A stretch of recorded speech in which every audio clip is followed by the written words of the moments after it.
Boy.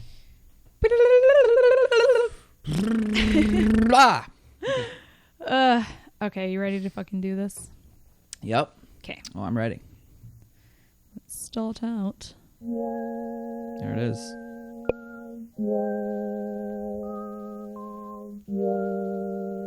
Yeah, yo. Movie time. Fuck yeah, movies.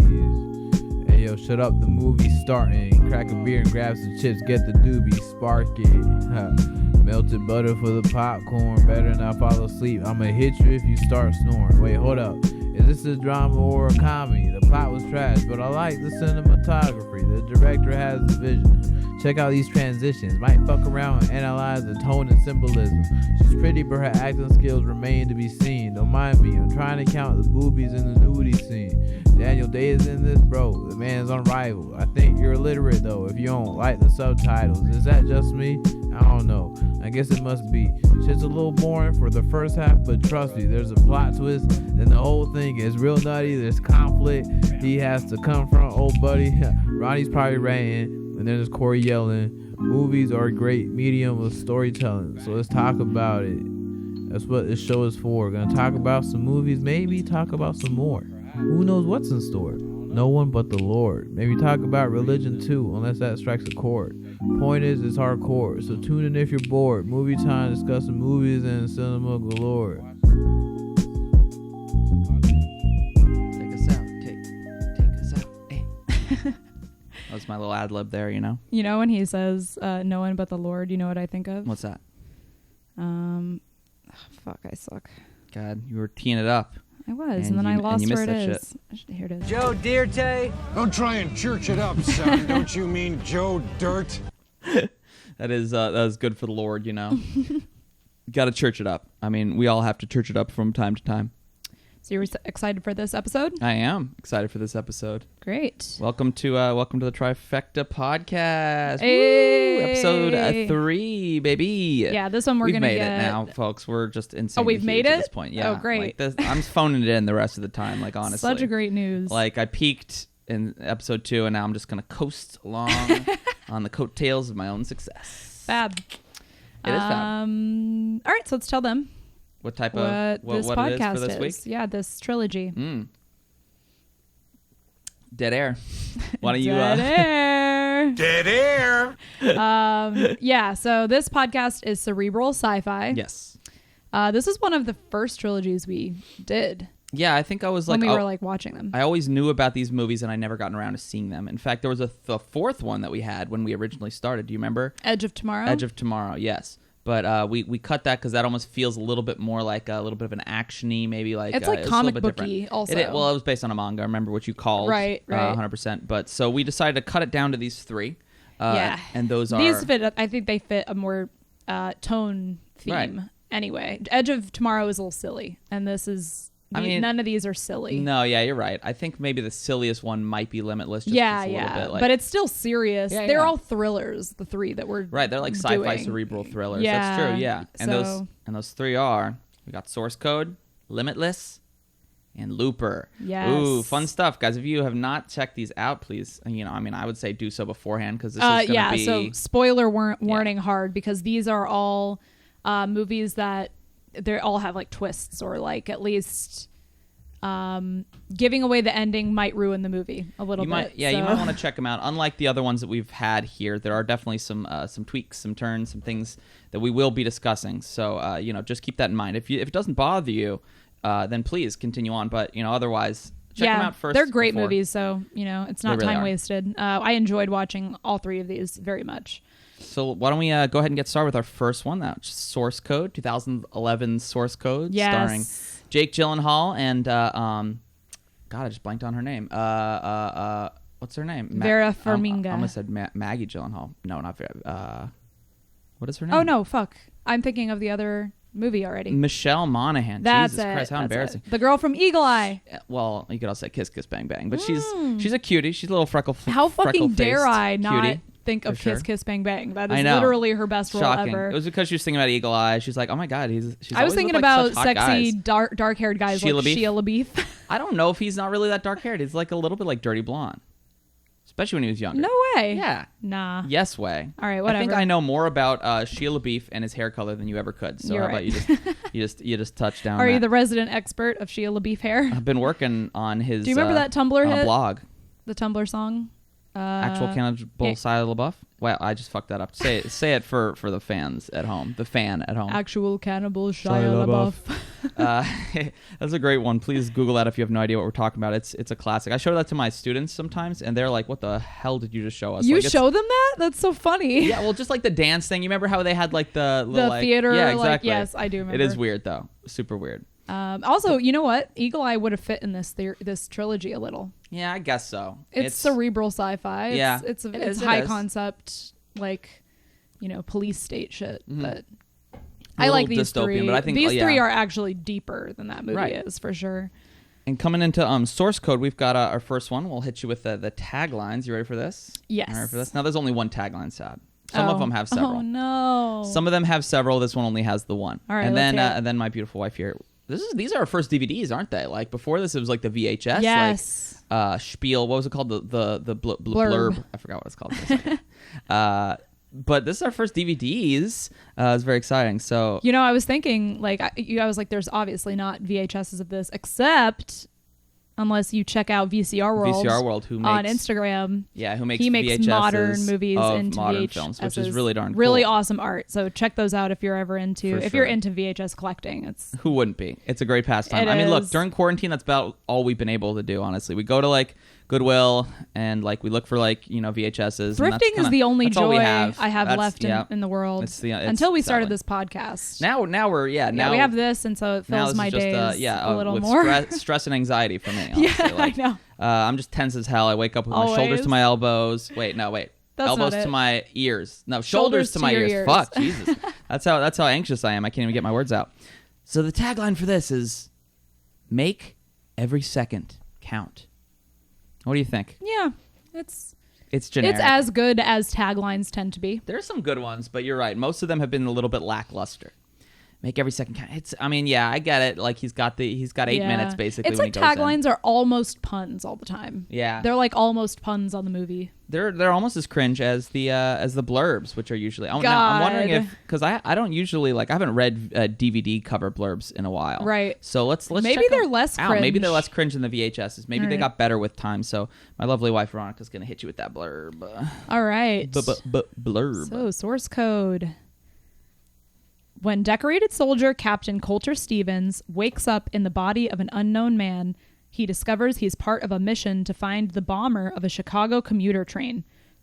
In an assignment unlike any he's ever known, he learns he's part of the government experiment called the Source Code, a program that enables him to cross over into another man's identity in the last 8 minutes of his life, with a second, much larger target threatening to kill millions in downtown Chicago.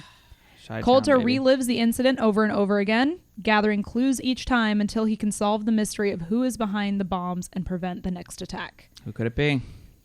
It is Who this. I could have this written. be? It says it's a whodunit film encased in a sci-fi concept. It's really cool. I was when we were watching it, I was saying how much I like this sort of going back and like sort of reliving the same thing over and over again. Like I told you about Happy Death Day, Yep, and then Groundhog Edge of Day, Tomorrow. obviously, Edge of Tomorrow, very similar sort of concepts there. I just love it because then eventually you just become like an expert on like the day and like how it. Yeah, it's that just, is like, it's fun. satisfying. Like in Yeah. this movie, whenever he gets to the point where he's like, "Oh, like, don't spill "That's your happening, coffee. do this." Here's my ticket." Like he knows everything really- that's going to happen. For some reason, that's very like satisfying I like to it. watch. Yeah, and I think Jakey G, as what we're going to Jakey call him, G? Jakey G, charming son of a bitch. Literally, he is the perfect embodiment of like sexy military Yeah, guy you in mentioned this. Like what I would if someone was like a picture a military guy who's like really hot, it's Jakey this G. guy. Yeah. He's like obviously Jake Gyllenhaal's hot, but his like persona, her personality, yeah. the character in general is definitely He's got like something peak going. military sexy guy. So. Right, he's really competent. He's like He's funny. He's like funny.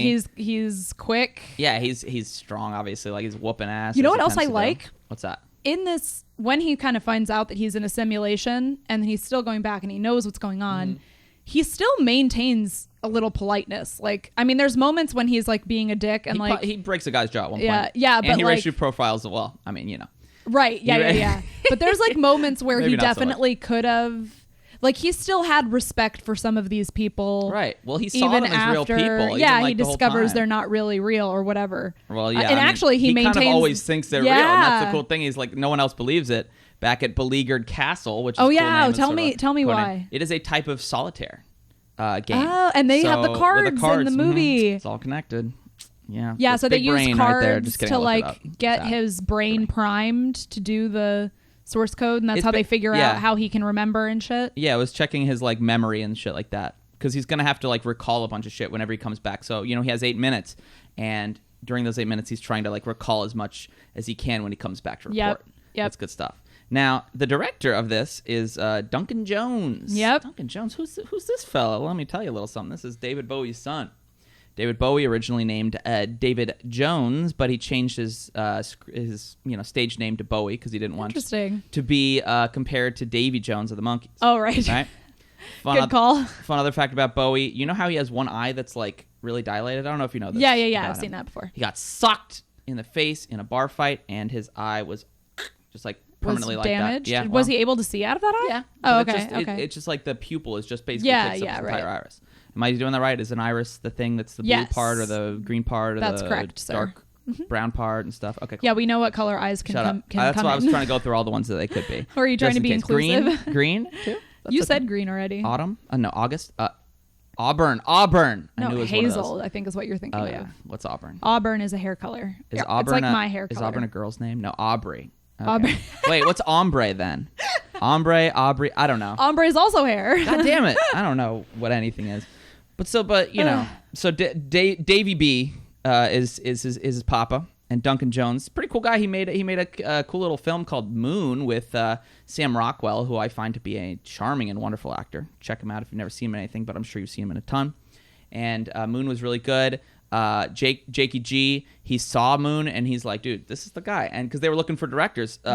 and Jake Gyllenhaal was already like cast and everything. And he's like, get this guy on. Yeah, he He's lobbied cool. for him to He's be cool. the thing. And Yeah. goddamn, it worked. It really did. It was a fun It was, movie. yeah. Really fun. It was really well done. I think my favorite thing, honestly, about this movie is that it's the way that they do the time travel or the separate reality or whatever. Right.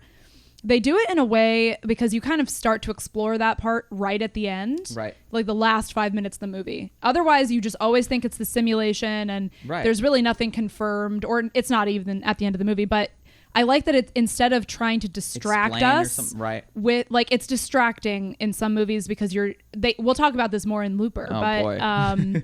Looper's yeah, a trip. it becomes distracting when you're trying to think through the logic Mm-hmm. of how this would work.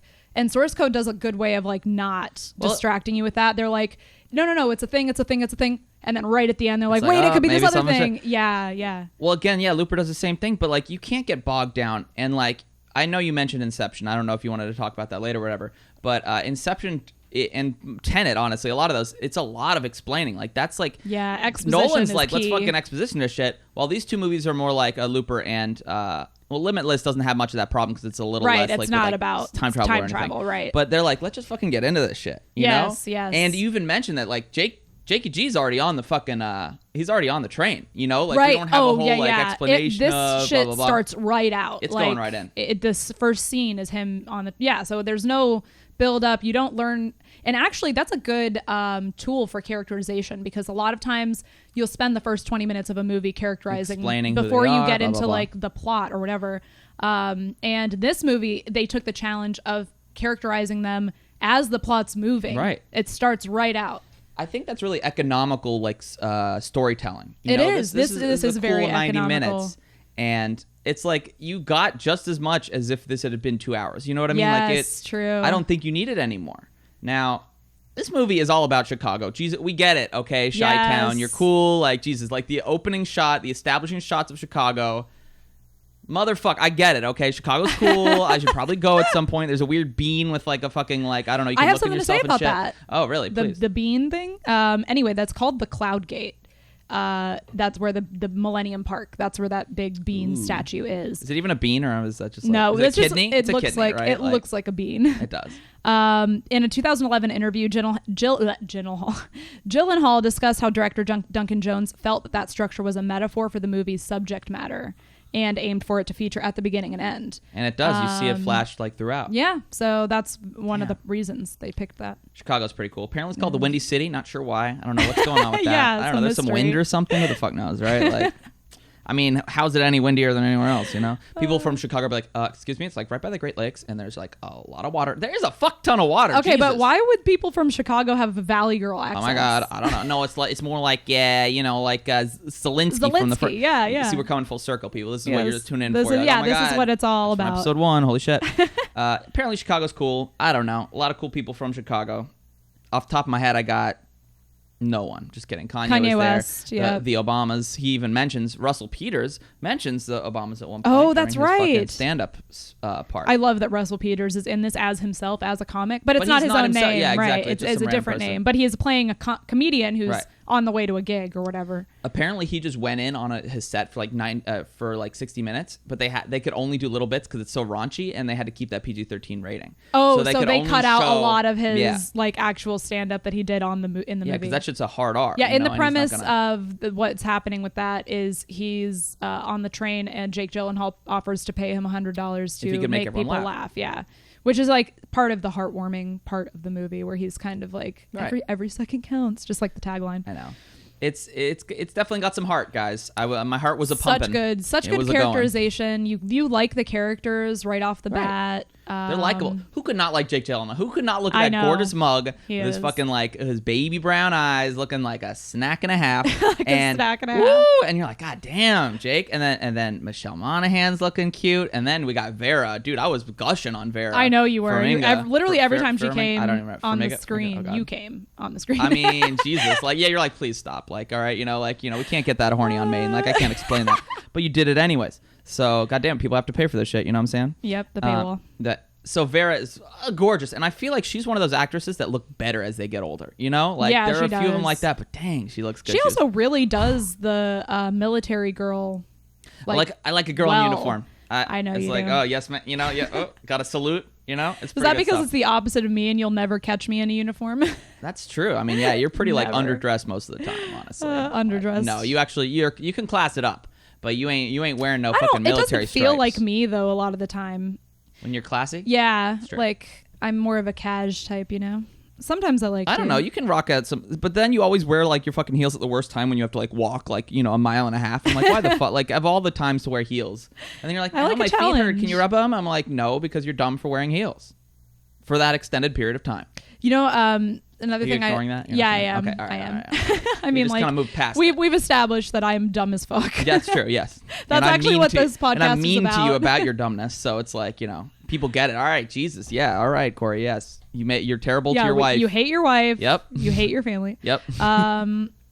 So I love that this movie has perfectly written dialogue, so everything is a double entendre to maintain confusion. Like here's my face. Explain. Like just certain times in the movie where there's a specific way that they make the dialogue so that you think something else is going on. Like then you can't really figure out exactly what is happening with the simulation because of the questions that how he asks them and how they're answered. Oh, right. I mean, it maintains your confusion until everything is clear. We're basically confused until he's no longer confused. Right. So we're going along that journey. You're on the ride with him, right? Which is fucking cool. And I enjoy that as well. Do you wanna is now the right time to talk about Jeffrey Wright? Yes. Mr. Let's please talk about my only problem with this whole movie. All right, the whole time we're watching it, she's like, people don't actually talk like that. I'm like, dude, like just my God, suspend disbelief, just enjoy the ride. He's great. I'm sure people talk like that all the time. No, dude. No. Okay, I've got some I know you got some hot takes and I'm ready about how he talks in this, okay? I think he's trying to do like a mad scientist thing. Yeah. And it's almost what's wrong with that? You know what it reminds me of is Hammond from Jurassic Park. It's like he's doing a little bit of Hammond. Good. And also that fits with his character because he kind of doesn't give a fuck about Jake Gyllenhaal. Like there's so many times where he's just like callous. Yeah, he's to help him. He's like Hammond in a way that like it's all about the science. It's all about discovery and shit and being innovative, and it doesn't matter who it's harming, right? Do an impression of Jeffrey Wright for us, like how he sounds. Can you Yeah, I got a good one. Dear Chris. I hate you. I've always hated you. If anyone remembers, anyone's gonna get that. It's called A Dramatic Reading of a Breakup Letter, and it was popular in like 2007, and everybody in my high school was playing it. And it's fucking exactly how he sounds. He sort of talks like I can't even do it. He man. does like this. He does. Everything is like very drawn out. It's so hammy. And my problem also is that it would be one thing if this was fucking Harry Potter and everybody sounded like that. God, but Harry instead, Potter. It's a normal film with normal people, and then Jeffrey Wright is talking like this. You're making it sound much worse than it is. No, Also, it by is the way, exactly like that. fuck the Harry Potter movies. I'm just saying it on it's On on main? mic now. It's happened. Okay, fuck all of them. I know you guys think, oh my god, it's so good. It's really not. All right, it's nostalgia that makes you feel that way. They were terribly done. The scripts were garbage. Those kid actors couldn't act worth dick. And I won't stand for it anymore. I got won't some stand news. for any of that Would you shit. like to hear Yeah. some news about that? Yes. Not liking the Harry Potter films is not a personality trait. I never said it was. I'm stating a preference. No, you will die on the hill. I will. It's like anytime I talk about anything from the Game of Thrones show, and the only thing you have to add is God, season 8 sucks. And like, yeah, it did. But like, I think that's both of us, though. no, you bring it up every time I talk about Game of Thrones in because I got burned general. too hard by yeah, that you shit. I've did. never been burned that You're hard. too okay? traumatized. I've never been dumped because And then this is you- my first girlfriend, so I don't know that feeling of rejection and heartbreak. But I watched season 8, and I'm like, I get it. I understand why so many love songs are and like. I are have written fucking about, like, told you, like all you loss need and to shit. do is just get deep back into the books like you used to be, and then you'll forget all about season 8. You're right. You're right. But you're lazy. hey, I'm not lazy. Okay, I just have other interests, like basketball. Guys, I don't know if you know this, but I'm a straight up baller. I'm talking Wow. about every day, hitting threes, like Curry, Seth Curry, motherfucker. You guys thought I was talking about Steph. Talking about his little brother. He's on the. I am he's on the infuriated Sixers. That's that great. those two guys have such similar sounding yeah, you names. mentioned that. That is a Seth and fucking Steph. travesty. Yeah, especially if you're mad at them. Seth! It's like, what was that?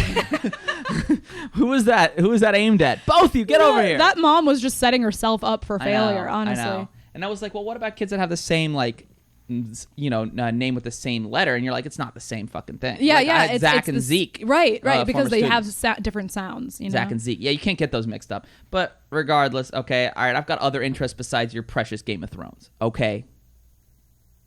Do you have a... Anyway, whoa, I thought you were going to hit me with a fucking drop or some shit, but you didn't. No. I'm sad. I don't have one for that. Okay. So another thing Mm-hmm. I would love to talk about is the villain in this movie, who is only in the movie for like 10 minutes. He's a pasty boy. I think he's fucking great. And you want to know Tell me why. Why he's great? Well, he's great because he instills dread because he's so Normal looking? callous and Oh, yeah. dry, and his disrespect I hate for his human fucking life smirk is and shit. completely Yeah. off-putting. It's It's interesting 'cause- memorable. Like, Right. you remember him. It's interesting because he gets caught like an hour in, and then like the last 30 minutes, it's not even finding him. It's just he's like Jakey G's like trying to like save everybody. You Right, know? right. Even though they're like it's not gonna like change anything. They're already dead. But he's like, yeet, I'm gonna do it anyways. Yeah, because So- he has this like sort of belief that maybe this is some alternate Right. reality or something like that. We just don't know. But it's interesting that the villain does get like taken out so soon. But you do get a nice sort of He is well characterized for the teeny amount that he's Right. in the movie. You know, he's based on someone. Tell me everything. Do you know who David Charles Han or Han is? Do I know who? No, I actually don't. Tell me Okay. everything. There was a documentary about him based on a book. Do you like this? And it's called The Nuclear Boy Scout. Fun. And when he was 17, he basically built no. a bomb in his mom's shed, but it wasn't to blow people up. It was Just just like to bl- he wanted to just see if likes he could bombs. do it. His goal was to create a breeder reactor, which I don't know anything, so I don't know what that means. But basically, he Sounds cool. turned himself in, like he snitched himself out because he was like, "Hey, actually, I'm worried that this might hurt people." So he like went and told the police, like, He's "Hey, still in I jail for have." this No, actually, I'm sorry, he didn't tell. They pulled him over for a separate thing, and he had some bomb making shit in his car, and he was like, Classic "Oh yeah." mistake. Don't he do didn't it. even like realize that this He's was like, oh, such yeah, a big yeah. deal. Yeah. I was building some bombs. No Right. big deal. And We're maybe gonna I'm get saying flagged that by right saying bombs or all wrong. the time. I Dirty have- bomb. Please Al Qaeda. stop. Oh, you're right. It's ISIS now. That was a dated reference. I apologize. Yeah, so he just told them, and then it became like a whole super fund. They all got together and cleaned up his backyard with all the radioactive material. Jesus Christ. But yeah, he was based on that guy. Isn't that interesting? Yeah. Yeah, he's not good. Very bad. Don't blow up people, guys. Just Not good. Very bad. fucking agree. Don't do it. I know it sounds like a fun time, a fun little afternoon, going out, blowing up some people. But don't. Yeah, find another hobby. Like basketball. Back to it, folks. Let's go. I'm just teeing up for a separate podcast where I talk about basketball, even though I don't know that much about basketball. It's going to be great. I hope that it's called Cory Tries to Explain. Oh, great. It's not going to end well. Great. I also, when we were talking about Jeffrey Wright, and I meant to say this, I think it's really cool that he's disabled and it's not a part of his identity or his character.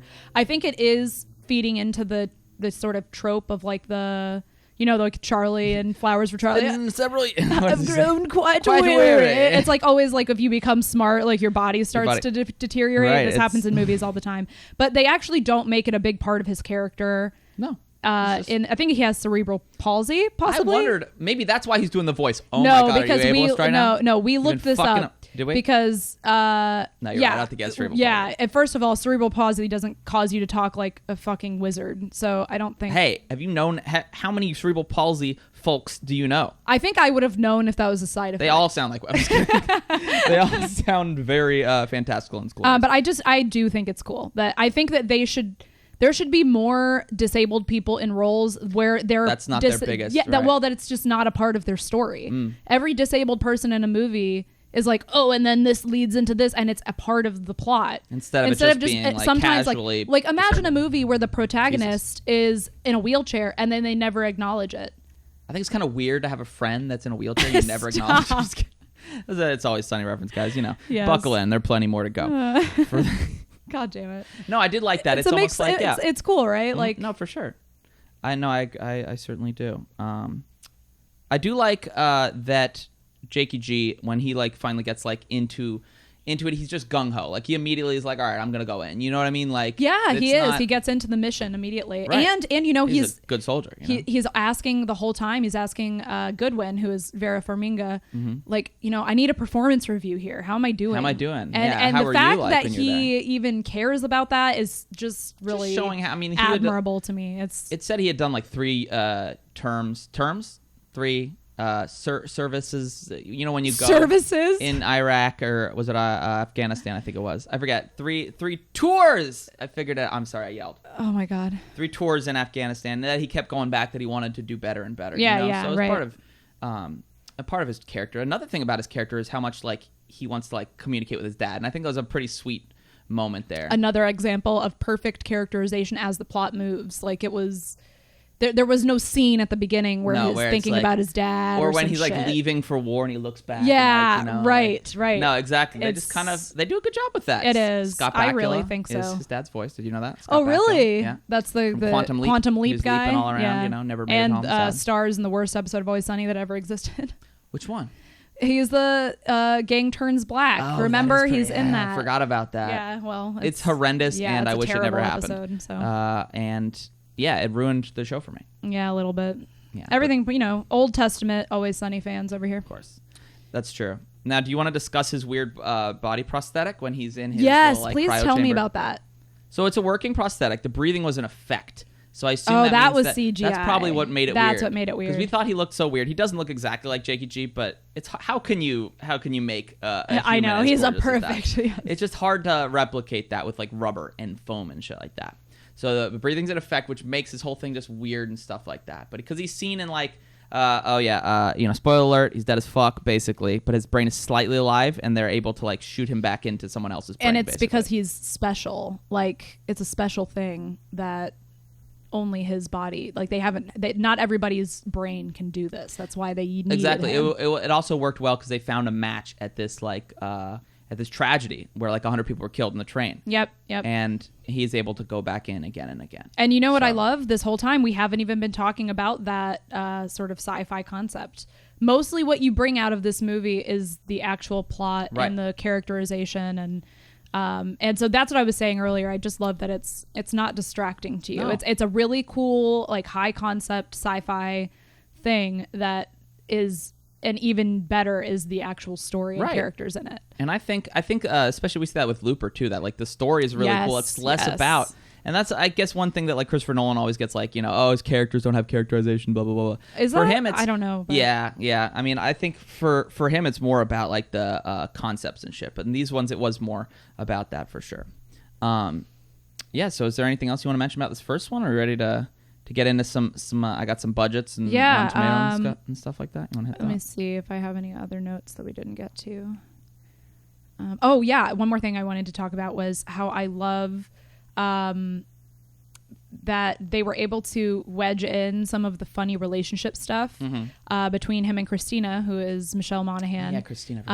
And she, my favorite thing is that they chose to make this a coworker relationship that's like a budding, flirtatious, possible like romantic thing. It wasn't like an already like established right. It wasn't anything. like she was his girlfriend, and that so really weird. That actually makes every reiteration more interesting. Exactly. And you don't really know from the beginning what the deal is. Exactly. Well, yeah, you have to go back several times before he kind of figures out what's that going they're on. like just meeting, and she was like, "Oh, I was always waiting for you to ask me for coffee and stuff." Yeah. And I think that's a more interesting take than to just make it like, because, you know, they could have easily had her be like, "You're acting so crazy right now. I can't believe you're." Yeah, exactly. You know, and like, instead he has of to convince her that he's her boyfriend. No, this is better because she doesn't know him that well outside of work. I assume they're both like, he's a teacher. I assume she's a teacher too. It doesn't really say. Yeah, it doesn't say. Maybe she might be like but they say school let's therapist skip work. or something. Or they like do she say might be in that, administration so or something. they must work together. Which is weird. If you're a teacher out there, you can't just skip work like on on a whim. He's like, yeah, let's just skip work today or whatever. Do you realize how much goes into that shit for like I've been sick as a dog. I'm like, oh, fuck it, I'm just going in. I know you have said it is more work to not go to work. Exactly, it really is. Because you have to set up so many things and it's like, ah. So that was a little unbelievable, but you know, whatever. You can't get it all right. You know, you got the accurate to your quantum career physics, but you can't get that shit. All right, so whatever. And yeah, he kind of it's a nice ending. He lives. Oh yeah, let's actually talk about that really quick. So there's three main interpretations basically of the ending, which is the one interpretation is that it does split everything into a separate timeline because Goodwin receives the email that he it's sends. A different Goodwin. So that's one theory. We don't know that for sure. Okay. The second theory is that there was some blending of the timelines and doing that fucked it up. Loop, or I'm gonna fucking or so mad. The third option is that the last moments of the movie are just his projection of his afterlife. And he's just dead? Yes. And that it's like his heaven. It's fucked up. He's chosen to continue living, nice. and Goodwin getting the email is just in his own imagination. But I feel like if he was continuing to live, then he'd like look at himself in the bean. He's like, "Damn, I'm so sexy." Let's talk about how poor Michelle Monaghan misses out on getting to fuck Jake Gyllenhaal, and instead she's fucking like Jake Gyllenhaal's mind inside some other guy's face. Well, he's got a hot enough mind that we could all enjoy fucking his mind. I mean, yeah, he's a wonderful person, but God, like, there's no way that other guy could be as hot as Jake Gyllenhaal. That is accurate. So the budget for this was a pretty like small, honestly. It was $32 million. In fact, most of these that we're going to talk about are not big budget. Well, honestly, I mean, what would have been spent on? There was all the explosions, which were mostly CGI, right? And then it's almost all takes place on a train, right? All they had to do was just rent out a train car. But you could have easily seen that be like there are fucking movies that are like, oh, that was $70,000 or $70 million. God, if it was 70,000, Jesus. But that would be impressive. The United States made 54 million, so like, oh, it's not great. But worldwide, 147, so it's pretty fucking good on 32,000. God damn it, I keep saying that. $32 million to 147. I'll take it. Yeah, I'll take it. That's what you said. Usually is like 3 times the budget. You want it to go 3 times. That's like kind of your like threshold for is this like movie worth like, you know? Did it make money? Yeah, right, exactly. right. You wanna guess the Rotten Tomato score on this bad boy? I'm gonna guess it's pretty high. 78%.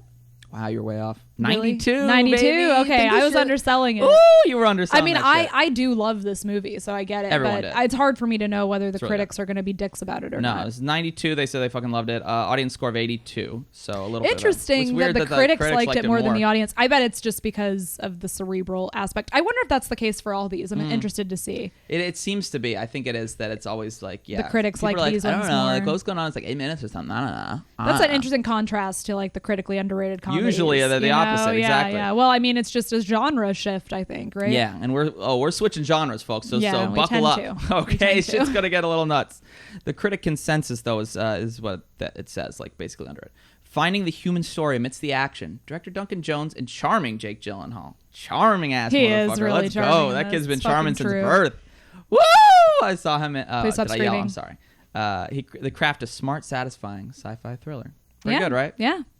Pretty goddamn good. It is really good. But does it pass the Bechdel test? No. Because the only female characters never interact. And... yeah. That's It's a it. bummer. Yeah. Even in a high sci-fi... high sci-fi, like a high Concept concept. sci-fi. High con sci-fi. That doesn't sound as good. High sci. Well, that sounds like you're fucking smoking some reefer. I believe it's. I'm sorry, marijuana is legal? Is legal. Illegal? Illegal. Oh, okay. I was like, did I miss something big? Is there? No, it's illegal, folks. Don't smoke the reefs, please. Yeah. And also, I don't even know the terminology. Is it reefer? Is it pot? Is it? I love Mary hearing J, you talk about Mary weed. Jane, It's so funny to me. Trying to spark a doobie. I believe is how you say Please it. stop. Oh my God. No, that's what you say, right? It's that dank chronic on the DL. I will tell every person that I think stoner culture is super fucking cringe and Yeah. like It is. it's just cringe. But Sorry then if you're hearing gonna it's get like it, but- it's like fun to hear you pretend Because to it be sounds- that because yeah. it's already cringe and then it's like a double funny because you are so not a stoner. I know. It's pretty goddamn apparent. If I were into anything, it would be Coke. Now, obviously, I can't be rocking the Coke. It's too expensive. That's the only reason. Yeah, right? that's it. That's the it. only reason. I can't be spending that. I got a kid. I got a wife. I gotta We could talk support you about guys. in I'll be snorting it up in Looper one why day, we maybe. I'm shouldn't just be drug addicts. I'll talk Oh, I about mean, they that. do go through. Yeah, you're right. Not let's- the best. What about marry, fuck, kill? You wanna marry, fuck, Yeah, and who kill are someone? the people? All right, Jakey G. Okay. That's too fucking obvious. Dude. Yeah. All right, Michelle Monaghan, Uh-huh. Vera, Uh-huh. and Jakey G. Yeah, we got a little gender. Okay, we're swap. gonna marry Jakey G. Okay. Because I'm trying to fuck that for the rest of my life. He is dead in the movie. Not So in his afterlife. Wow. Yeah, but it's And I not. It's get to not be a Jakey part of G. that if Yeah, but I'm- it's some fucking boring ass guy That's instead of true, Jakey that's G. a bummer. No, let's say it's all right. Jakey G before the accident. Right. Definitely him to marry because Okay. he's so cute and a good person. Yes. And then fuck Michelle Monaghan and kill Vera Farmiga. Whoa! All right, kill. Sorry. All right, I'm sorry to scream again. Jakey G. He's already on his way out. He's got to go. Dead. Right. Okay. Mary. This is fucked up. Let's see. Let me think about this for a second. Mary Vera. Really? She seems so much more baggage with her. She's got a whole crazy What? job. and- Crazy job. She's cool as hell. All right, look, Michelle. She's okay, but personality wise, I'm not taking it. So she'll be the one that's fucked, and then Vera's getting married. You know that she's going Trying to marry age that up. very well, and she looks That's great. true, that's And true. she's fun. I don't know. I and, think yeah, it's she'll been do a it. few years. Michelle Monaghan still looks cute, right? I haven't looked her up recently. I just don't but- like her personality in this as much. So, Really? No. Yeah, I'm not into it. I think she's so funny and Yeah, cute. she's all right, I guess. I don't God. know. Not for me. All Not right. for me. All right. So let's delve into number 2, baby. Little Limitless comes out the exact same fucking year, 2011, and it's funny to see like in source code it was definitely dated because one time he says, "Do you have internet on your phone?" Oh, That's so funny to think yeah. about. And we were doing like the math. It's like, Yeah, oh, I was like, when did iPhones iPhones come would have out? like just started coming yeah, out. Yeah. And then you had like 2009, you had like Blackberries and shit. 2008, I think. Yeah. Yeah. So it was just interesting to see. Limitless comes out the same year, 2011, starring Bradley Cooper, Yep. Abby Cornish, and that's about it. No, there's some other people too, but Rob De Niro, we'll call him Robbie B. No, Bobby B. Bobby B. Wait, no, it's not B. It's Bobby D. Yeah, I was going to say Bobby B. You mean Yeah, Robert exactly. Baratheon? Yeah, exactly. I'm sorry, I meant Bobby D. Like get that Denis. Ooh, Denis. Bobby Bobby Denis. Denis. I like that. Okay. Let me hit you with some taglines. All right. This one's fine. I got 3 of them. Oh, great. Oh yeah. Fab. What if a pill could make you rich and powerful? Yeah, you say all the time, what if I could take a pill so I can't eat, so I don't have to eat? God, I would love to. Guys, how annoying is it to have to eat every day? Jesus fucking Christ. If I could, I would eat like once a week. I would eat on weekends for like, oh, this is kind of fun, or but For like fun? if I'm working or if I'm like busy during the day, I don't want to have to stop. Like my stomach's like, oh, it's grumbling. I'm like, fuck. Like, god damn it. That's I my know, that stomach, is by the really way. It's annoying. like, oh, I'm your stomach. You gotta eat. Like he's always whining at me and shit. I'm like, get the fuck out of here. So yes, I would. Are you I telling would your pop a stomach pill. to pull it up by its bootstraps? And I just would, buckle in? fucking get over that shit and stop needing food. Right. That's so annoying. All right, you got another one. Ready? Yes. Everything is possible when you open your mind. Yeah. It's fucking. Yeah. Sure. This also is based on the assumption that you use 100% of your mind. That whole idea that Oh you yeah, use I have that 10% written is so down fucking to like, horseshit. talk about that myth and the fucking dumb shit about it. Yeah, that's so funny that this movie is actually really smart in a lot of ways, but that one thing yeah. is a little annoying. I guess you could say that for everyone. That there are always going to be like plot holes, but that is kind of like that. That is already. And like just the not guy the case. just seriously delivers the line. He's like, you know how you only use 10% of your brain? This pill allows you to use 100% of your I think he brain. may have said 20 though in it, which was Did like, he? Okay. Maybe he said you unlock the rest of it or something. Oh, like that's that. right. Yeah. That's right. But regardless, it was dumb. And we got another one. Okay. Ready? Let's see Yes. if you like this one. Okay. It can solve any problem. It can unlock your potential. But once the world is yours, everyone wants a piece. Yeah, I guess that one more encompasses be what the whole movie is about. But I think the Also. selling point of this movie, and that's what the point of the taglines is NZT, the pill he takes. Right. And we'll talk about a really good marketing thing. That's really great. Why don't you hit us with that DVD blurb? Yes. I do enjoy it. A nice DVD cover, guys. You know, it's exciting. I used to collect DVDs, and I was like, this is dumb. You get like one scratch and it's over, you know? Yeah, VHSs but do the same. I do miss the fucking Like special features. That's true. You can't really deleted get that scenes, on like director's Amazon Prime or commentary. Netflix and shit. There's some movies I would love to download. I wonder if you like, could find I bet you that could find those like on YouTube or something, or maybe yeah, other. I'm sure. You know, I'm sure less that there than are places- legal. You know, not on Maine. Jesus. Hit us with the goddamn thing and stop. Getting us getting the FBI involved. All right. FBI, open up. I don't want that. I don't like to be in FBI custody. I would not do well in prison. I don't know if you know this about me. All right. Oh, what do you mean? All right. I would either be really good in prison. Here's my thinking. Like either like everyone's like, God, he's like so like not what we'd expect him to be, that like they like love and respect me, or I'm just someone's bitch from day one. From I think you might be one. both. Maybe you got to work your way up. Like you be someone's bitch for a while, and know if then there's eventually. A lot of logic. I don't know what happens in prison. Yeah. Only from what I've seen in movies. I'm sounds hoping like a that good the place to sodomy learn. is not a thing, but I feel like I fear that it is. So You never heard of that? What do you mean you never heard of that? that's like what prisons are known for. All right. Here we go. This says a remarkably interesting thriller. An action thriller about a writer who takes an experimental drug that allows him to use 100% of his mind. Ooh. As one man evolves into the perfect version of himself, forces more corrupt than he can imagine mark him for assassination. Ooh. Out of work writer Eddie Mora's rejection by his girlfriend Lindy confirms his belief that he has zero future. That all vanishes the day an old friend introduces Eddie to MDT. Oh, this must be, maybe this is another country's version or something. It must be. Because in this one it's NZT. But it's probably in the other country they don't have like a Z sound. I was or having a something, hard you know? time finding these in English. Every time I was Oh my looking God, up the same. DVD Weird, covers, right? it was all in other languages. Yeah. And actually, we'll talk about that because, that was Looper that you were saying was popular in China. I Yes, wonder we'll talk how about popular this one is in other countries. I wonder too. Yeah. Anyways, a designer pharmaceutical that makes him laser focused and more confident than any man alive. And then this has the tagline, everything is possible when you open your mind. Open your mind. You got to whisper it. Everything is possible when you open your mind. Is this like ASMR? Oh my God. If you want us to keep talking like this. No. All right. Never mind. We won't do the rest of the episode. I was thinking we would.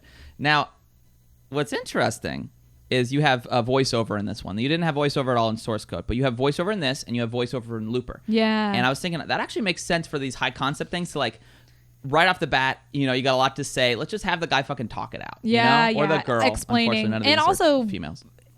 I think for this, because it's so important to be knowing what's going on in Bradley Cooper's mind. Right. Like, that's mostly what the That's movie's true. about, right? That's true. So you got to have the narration. And oh my God, that fucking first shot. I can't even look at it. It makes me motion sick. Like, I just turn away. Ronnie's like, what's the big deal? It's like the dolly zoom on drugs. It's It like is crazy. It's it basically looks going like through it's all of zooming New out, York. but also zooming in. It's like I don't even know how they did. I assume it can't be. It had to be with computers or something. Like, I they're think not it was actually just going several. through. No, it was several videos That they of different, spliced and then together. That must have they been it. blended it all together Oh, God, and I made can't it even look look at fucking crazy. It is super trippy. This is probably the trippiest of all of them. This one's Definitely, like, definitely. Which is funny because it's actually the lowest sci-fi concept Exactly. of the three. Yeah. I mean, it's just guy takes a drug and gets real smart, and the actual guess- plot is really around like the drama that ensues from Exactly. that, not necessarily the concept itself. But this, I mean, it definitely has a lot of very cool shots, like how they show like the Yes. passage of time and the is lighting. cool. The lighting is fucking great. lighting. So How does they that work? to sort of I guess differentiate between the moments when he's on the drug and he's not on the drug, and they acknowledge this in the movie, like, they're like, oh, then the next day I woke up, and like, so when he's not on the drug, everything's gray, the contrast and saturation's turned put way down, down, right, yeah. And then whenever he takes the drug, they turn the saturation way up. And you get more orange too, yeah, right? Like, yeah. That just, it makes it, it's brighter. All the colors are more vivid, which obviously is what you would imagine if you took a drug that made your brain work amazingly, right? Because you see more. Yeah, it's like, right. And also they change from a normal on-looking lens to a wide lens. Oh yeah, whenever you see, he's it's like basically all peripheral. That would freak me out. I think I don't care what's going on. Yeah, the sides. he can see what's like over well here? he's unlocked 100% of his eyes, Corey. Oh Jesus, I forgot. Yeah, excuse me. So yeah, when they you call me they Corey, do that. you don't just like normally just like call me. Normally when she calls me Corey, it's like Corey, like like. Do I do that a lot? Yeah, either that or Corey. it's like Corey. No, I don't. Yes, you do. How That's do I the only actually say it? I say Corey. Yeah, that was like Corey. Like that's Corey. Yeah, you're like mad at me or not mad. It's like she's scolding. She's like Corey. No, normally I don't know. Is it babe? What do you say when you like love me? Nothing. It's because she doesn't. I don't love you. So yeah. Oh, you heard it here first, folks. No, they I didn't. don't think we have an. Oh, you're right. Yeah. This is a known fact. I don't know if we It have is another known. week in us. Then I think this is it, folks. So Well, it was a good run. We'll keep doing our own individual versions of this podcast. We'll see which one's fucking more popular. Is this going to be a challenge? It will, except mine will be like great content, but will be garbage production, and yours will be awful content, but your production quality will be amazing. So That is so fucking true. comment below who you'd rather see. It's fine. Okay, we've already talked about Team Cory and Team Veronica because you were fucking in the first episode correcting my pronunciation of the word acerbic. Acerbic? No. Oh yeah, wait, I was wrong. Yeah, Shit, it's you were acerbic. wrong. And Fine. several people who are Team Veronica because they're winners were like, "Hey, Ronnie was right." Winners. This is Bradley Cooper's #1 thriller. I'm trying to think other thrillers he's in. He Right. did a lot of American comedies. Sniper, I guess. That's is not a- a thriller, is it? think- No. What That is couldn't it? count because American Sniper was a monster hit. That would not be a thriller. That would be A like drama? a biopic drama. Yeah. Okay. Yeah. You're right. Yeah. You're right. 'Cause that shit Yeah. was What fucking other huge. thrillers is he in? Can't think of any. I can't either. No, he did a lot of comedies. He did. Remember some, him like, in fucking Wedding Crashers? I wanted to kill him. where his name is Sack. I Oh, was like, yeah. I must be hearing that He wrong. is It's a gonna be Zach. literal- I looked that shit up. literal His name ball is sack. Sack. So what would that be short for? Zachariah. Ooh, Zachariah. I like I that. have no idea. Zachary. I got nothing else. It's but short that's for fucking- ball sack. Oh right, yeah, Ball 100%. Sakian. No, that's probably his last name's like Sakian. Yeah, it's definitely a last. It's like Sakawaya. Sakawaya. yeah, that sounds like Sacagawea. yeah, that's it. There it is. That's Yep, his that's full his last name, name, folks. Sacagawea Bradley Cooper. No, I meant that as a last name. It's like it's Brad Jeffrey Sacagawea. There we go. I see. Yes, You gotta that's really hit it. the sack on that. But that is interesting, though. Brad, what do you think about Cooper? You think you could take him out for a nice, Yes, nice he's very lobster hot dinner? in this film. Obviously, he's always hot. He has extremely piercing blue eyes. I think that they and look augmented. I'm like, people don't have eyes like that. This I is think the fucking thing bullshit. is, in this movie specifically, is because they have the saturation turned up. And Oh, yeah, so it his might be eyes like- look even bluer than they normally probably are. right. I like his long hair. At the end, he got I the do short too. hair, like the sack hair. And I I'm not like into it as much. the long hair on him when Yeah. he's not. Not like the gross long hair. where he not hasn't like showered in a his month and a depression half. hair, but like his like. When he It's gets like on that shit. Yeah. Yeah. And he's got himself a hottie, a little hottie girlfriend there. Wait! Before we move on, Oh my god. you know who else was going to play this character? No, who? Maybe I do know. Wait, I think I do. Is it Sheila Beef? Yep, it's actual cannibal Shia LaBeouf. Didn't he get in an accident? and Yes, then he they said, did. "No, He yeah." broke his hand and fingers in a car accident and couldn't. Don't do it. Couldn't do it. Don't drive so like that, Shia. They got. I like that they did. I think Bradley Cooper definitely does this better than course. Shia would have done. Shia's a weird I think. one. I mean, I love But I him in think a he's- lot of his adult roles, but I think that just for this. I think that you needed somebody who could be a real fucking dick, and I think Bradley Cooper's face just looks more punchable. He's got a douchey quality to him. That I Yeah, don't think and I Shia think you has needed as that much. because a lot of this movie is the arc of becoming a dick. Like that's kind he's of not that dick. I mean, I guess he's kind of. yeah. He like becomes like okay. What I wrote down is this movie is Bradley Cooper mansplaining on cocaine. Like there's a bunch of moments God, where we he's were like at laughing so hard. parties. Where he's like, Oh my remember when he God. said, I looked at my aunt's like. Oh yeah, it's like her he's like tumor. sitting down with his family. He's like, I was taking a look at Aunt Carol's chart, and he starts think you talking should about blah, fucking like oncology and And you shit. just know that shit, like, if he was not like actually that educated, that would be like the worst fucking person to. Even like, if he is, even if he is, it's still a dick move. There's so many moments in this movie Oh where my he's God. like supposed to be killing it at life, and Yep. I'm just thinking like if I met that guy at a party, I'd I hate would him be immediately. fucking like that guy's the worst. So yeah, I think that he does that better than Shia LaBeouf could have done. sure. You know, I mean, Yeah. he's just got a dick kind of face. He's a dickish personality for sure. I mean, I don't Yep. think in real life I'm sure he's a sweetheart. Speaks fluent French. Did you know this? I know he does it in the movie. Yeah. He speaks like 100 languages in this movie. But Of course, which is but he does well with the French, and he got himself a cutie with a booty, and her name is Abby Cornish. And what else is Like she a in? Cornish game hen. Hen. Oh, Jesus, with a D there. Jesus, no. Game hen. Excuse me. She is in 3 billboards outside of Ebbing, Missouri. And that's all I got. She's been in some other shit. Let's take a gander here. Isn't she in Jack Ryan or whatever? Maybe. She is. That show? She's I think Australian now. I've been working on my Australian accent. How's it sounding to you? It's not bad, out in the outback. Gonna go Was it this throw one that another we were ship on talking? the Oh no. barbie. Yeah, I guess her accent was fine in Barbie. this. She isn't Jack Ryan. That's right. And I have not seen it, but I think I just saw RoboCop. that somewhere about her she's being. not in a ton. I mean, she's cute. But the other thing she does besides acting, do you know about this? No. She's a rapper. She's a rapper from down under. Yeah. What? Yeah, she's a rapper under the name MC Dusk, which is not a bad one. And I tried. I'm gonna go listen to some of her songs after this. I tried to find some fucking lyrics because I was gonna be like, "Yo, hit it in the clubs and the other way." I was gonna do like the Australian That thing. is such a bad accent. You have to stop. Look, I think it's all right. It's not. Oh, no, all right. You gotta really hit that hard. Hey, hit I that think hard. That this wasn't is bad. What I'm That most, wasn't bad. Of all Bad. the offensive things we've said, I think I'm fuck? most I'm worried working- look, about people being how- mad about your shitty accent. How do you get good at an accent if you don't try? Okay, you think I just came out of the womb being good at accents? No, I had to fucking work on it. Oh, and if okay, you give stop me yelling. shit every time, sorry. And if you give me, I'm gonna lean back and keep yelling.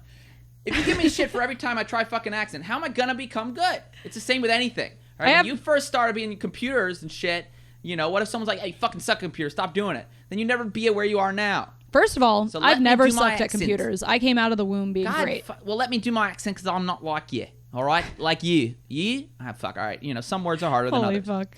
Another thing. I wanted to tell you a little bit about Australians. I've always enjoyed Australian accents. They're a lot of Uh-huh. fun. When I was a young lad working as a dietary Ooh, aide I remember this. in a kitchen for my father's. I'm saying my father's nursing home because it was nepotism. That's the only reason I got the job. It was pretty exciting. We had a Australian cook, and her name was Karen Pitts, and I loved her, and she's great. I still love her. It's not like she's passed on. Even if she was dead, I'd still love her, even though she's passed. You know what I'm saying? Like, people that die, you can still love. Cool. Anyways, so she was great, and she was sort of sounding like this, she's a bit of an accent like this. So whenever I start to do it, I like to do it like her. What was her catchphase? So the favorite thing was we were asking her all about like Australian shit, and one of the things we were like is like, how do like Australian people feel about New Zealanders? Because I always wondered this. I'm like, they kind of are like the bastard sons of Australia. They're kind of like what's going on down there with the That's so shitty of Kiwi. you to say. There's plenty of wonderful New Zealand I'm people. not saying anything wrong about that. That's just like what the country is. It's a I'm bastard sure son that's what of- people who are ignorant about New Zealanders think. Well, that's me. Okay, I know they're called Kiwis. Okay. That's all I've got. Anyways, I asked her what she thought, or what Australian people, or she specifically thought about New Zealanders, and she said, and I'll never forget it, she said, "What, you mean those sheep fuckers?" And I Oh would my laugh God. so fucking hard. We love that. We love that shit, dude. And shout out to Karen and to all Australians and to all New Zealanders. You guys are great. Dude, I'm not giving you a hard time. Jermaine. Clement, Hottest, yes. you're weirdly into him. He's He's got a so weird mouth. cute, He's and got like a He's not cute. He's a like guppy caveman lipped- hot. He's like caveman hot. That's weird. Yeah, you think Britt McKenzie would be the one that everyone's into, but you're into Jermaine Clement No, yeah, instead. Jermaine. He's my man. Gotta love some Australians. Ton of Australians. I bet you people you wouldn't even know are Australian. Naomi That- Watts. Yeah, that's one. That's all I got. got Hugh any Jackman, fucking Guy Pearce,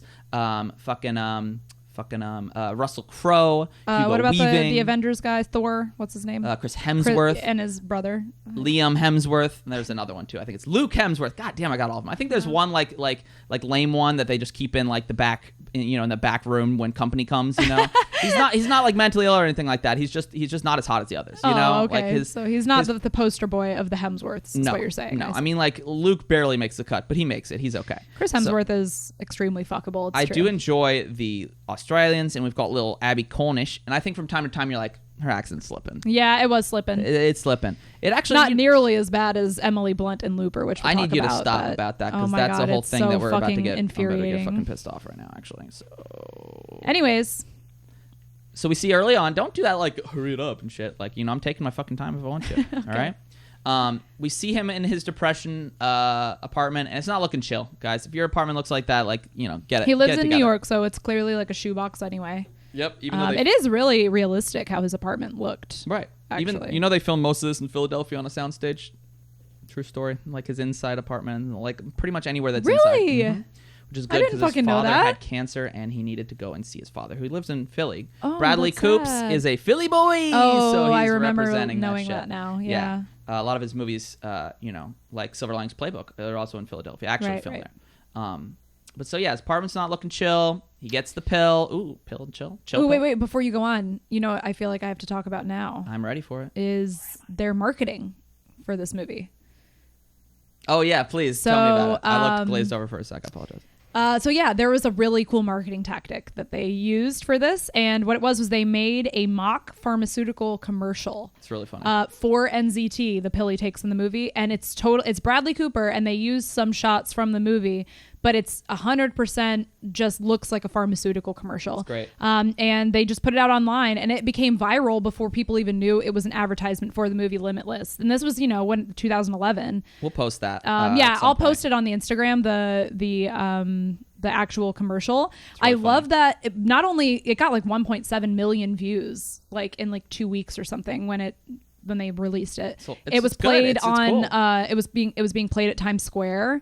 And it's a good like sort of viral marmarketing campaign. It really is, and I love that it's satire on what happens when you, because you know America and New Zealand are the only countries in the world that allow pharmaceutical advertising on TV. It's illegal everywhere else because it's fucking corrupt. Like you shouldn't be allowed. Pharmaceutical companies shouldn't be allowed to advertise to people who are not medical professionals.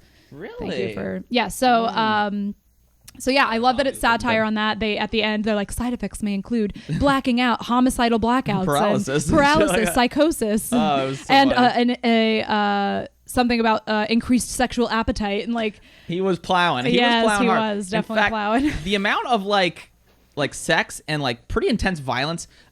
This was originally supposed to be rated R, and if you've seen this movie, you're like, gee, this is PG-13. Like it's on the fucking cusp. This time he's fucking that girl, and you can her titties are like on like different planes, like they're kind of bouncing around like this, but they're titties. Well, yeah, it said it's all pixelated because his brain is like not. It's not that the titties are like pixelated out. You see everything. No. It's that the one titty is like in a square, and then the other titty is in a square. How do you get away with that shit? I mean, it's on her still. I don't know. I was shocked. I was like, wow, it's impressive.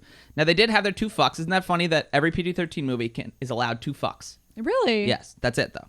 Only 2 fucks. That's it. So they all do it. That's it. It's really funny. I saw like a thread. It's like, you know, everyone can have 2 fucks. So where would you put like fucks in something like, you know, Star Wars, like episode 2, or like where would you put fuck in like like where Lord are of the the 2 Rings? fucks in Yeah, because they obviously don't have any cursing at all. Where would you put a fuck? Do you know about that subreddit Anakin fucks? He does, folks. All right, that man slaps it down. All right, daily, nightly, and ever so. It's actually rightly. a very shitty subreddit, but there's some good memes on there sometimes. Yeah. Anakin, you know, kills Yinglings and Younglings. So the man goes in every time that I drink Yingling. One of my favorite memes of all time. So you know, he gets on the pills. Things are going great for him. He's writing his book. He's like, you know, and he gets that shit in. And yeah, things start going really well for him. For a little while. Yeah, for a sec. For a little while. But then he gets a little greedy. Guys, I've heard, and this is not a good thing to do, I've heard, don't go to a loan shark. Yeah. Now, we saw this in Dirty Work, right? They're going to break your legs. You know what's weird? Yeah. What's After weird? the bookie breaks your legs, you still owe the money. You still owe the money. So don't do it. He goes to a sketchy-ass Russian... who I love, dude. He's so funny. Villain. I forget what his name is. I think it's like Dmitry Melnikov. You just making that shit up. Test me. I'm just kidding. It's totally not Dmitry. It's something though. It's something Russian. This man. Do they even ever say? I wonder if they never say his name. Him. It's great. What's so funny about him is his name is Andrew Howard. This man who looks like he's actively part of the Russian mafia is a Welsh actor who has the most boring name. If you saw that man, you're like, oh my God, what's his name? It's going to be like, oh shit, it's going to be something crazy. Like, nope, Andrew fucking Howard. Probably goes by Andy. I heard he's a charming young man. I'm sure he is. But he's great. I like when he takes a pill and does like the neck slap. He goes like, I do not need water to swallow pill. Click, clack, click. You know, he slaps. That's not how you click, clack. It wouldn't make that noise. How would it make if you slapped your Such neck? a good sound engineer. Like that. Yeah. Ow, that kind of hurts if I do it. All right, cool. I like, though, because he's on the pills, things are going great, and then he's like, oh no, I'm out of pills. and we laughed because this is me every single month. I run out of Oh fucking my pills. fucking God. Corey, literally every month I'm like, just set a reminder so that you get your pills. get Like, there I'm like, put it eventually. on automatic, like delivery, do something. And every day he's like, oh, I'm out of my pills again. I'm like, what the fuck? Look, okay, I'm not perfect, and that's what you're there for, to help me. I know. It's great. I still but it's haven't very taken over embarrassing that. I will. This month, it's going to be my new responsibility to make sure I don't you run out of pills. fucking Because then take I'm your like having to pills. call places, and they're like, "Oh, we can't see you today." I'm like, "Well, I'm just going to be." And then a Corey ball. just has like a shitty ass day after like Yeah, not I know. taking. I know it's terrible. It's not my favorite. You know, it's not my favorite. I would love to talk about the music, which every song sounds a little bit like a Black Keys song. There is indeed a Black Keys song There are in two, it. aren't there? One I of think them's there's one, and then "Hey, one I'm that sounds howling for you." ridiculously like Black Keys, but it's not them. I do enjoy some keys that are black. It's They're very fun. 2011. Right. That was kind of the peak of their Yeah. thing. Yep. And yeah, it's really it fits well. Yeah. Is that the one they 'cause- put? Yeah. I Yep. swear they had another one too. There maybe it was might Black be Keys. wrong. At the beginning there was one that sounded just like them. I didn't look it up. Maybe it's a Black Keys song. I don't know, but yeah, it's a great I think it's supposed to be the funness like is where the songs play, and then it's really good contrast with the actual score, which is a little more thrillery. It's a little right? yeah, it's a little chiller for sure. But yeah, I think the music's fun. I mean, it all is very much of the time for sure. Yeah. And you know who I got to love being in this is a little Robert De Niro, guys. You know, he Robert really De wasn't Niro. trying to do this movie. Really? Yeah, he I feel like even this was one of his reflected better on it roles, and like, said, in recent years. it says, De Niro told Sydney Morning Herald that the role wasn't his most challenging career moment. But, in quotes, I wanted to work with Bradley and Neil Berger, the director. Neil. Yeah. It's me, Neil. And then he said, sometimes, even when it's not perfect, you do it to work with people so you can work with them again later on. You establish a relationship. So that's what he saw. I mean, and it makes sense. He's not a huge role in this or No. anything. It's, you know. But I think it's good. You know, it gives me to do my patented De Niro impression. Hold on, let me do the face. Oh, my fucking God. These shoes. You getting baby vomit on these shoes? You know who you sound more like? Who's that? Tony Soprano. Really? I wasn't even meaning to do that. I was doing De Niro. De Niro? Oh fuck! I don't know. think you lost it. I lost it. Fuck. I know you got me in my head and shit. So the next year they team up again, Bradley Cooper and De Niro for Silver Linings Playbook. That's right. Which one? What's her tits? Fucking J-Law, Jennifer Lawrence, her Oscar.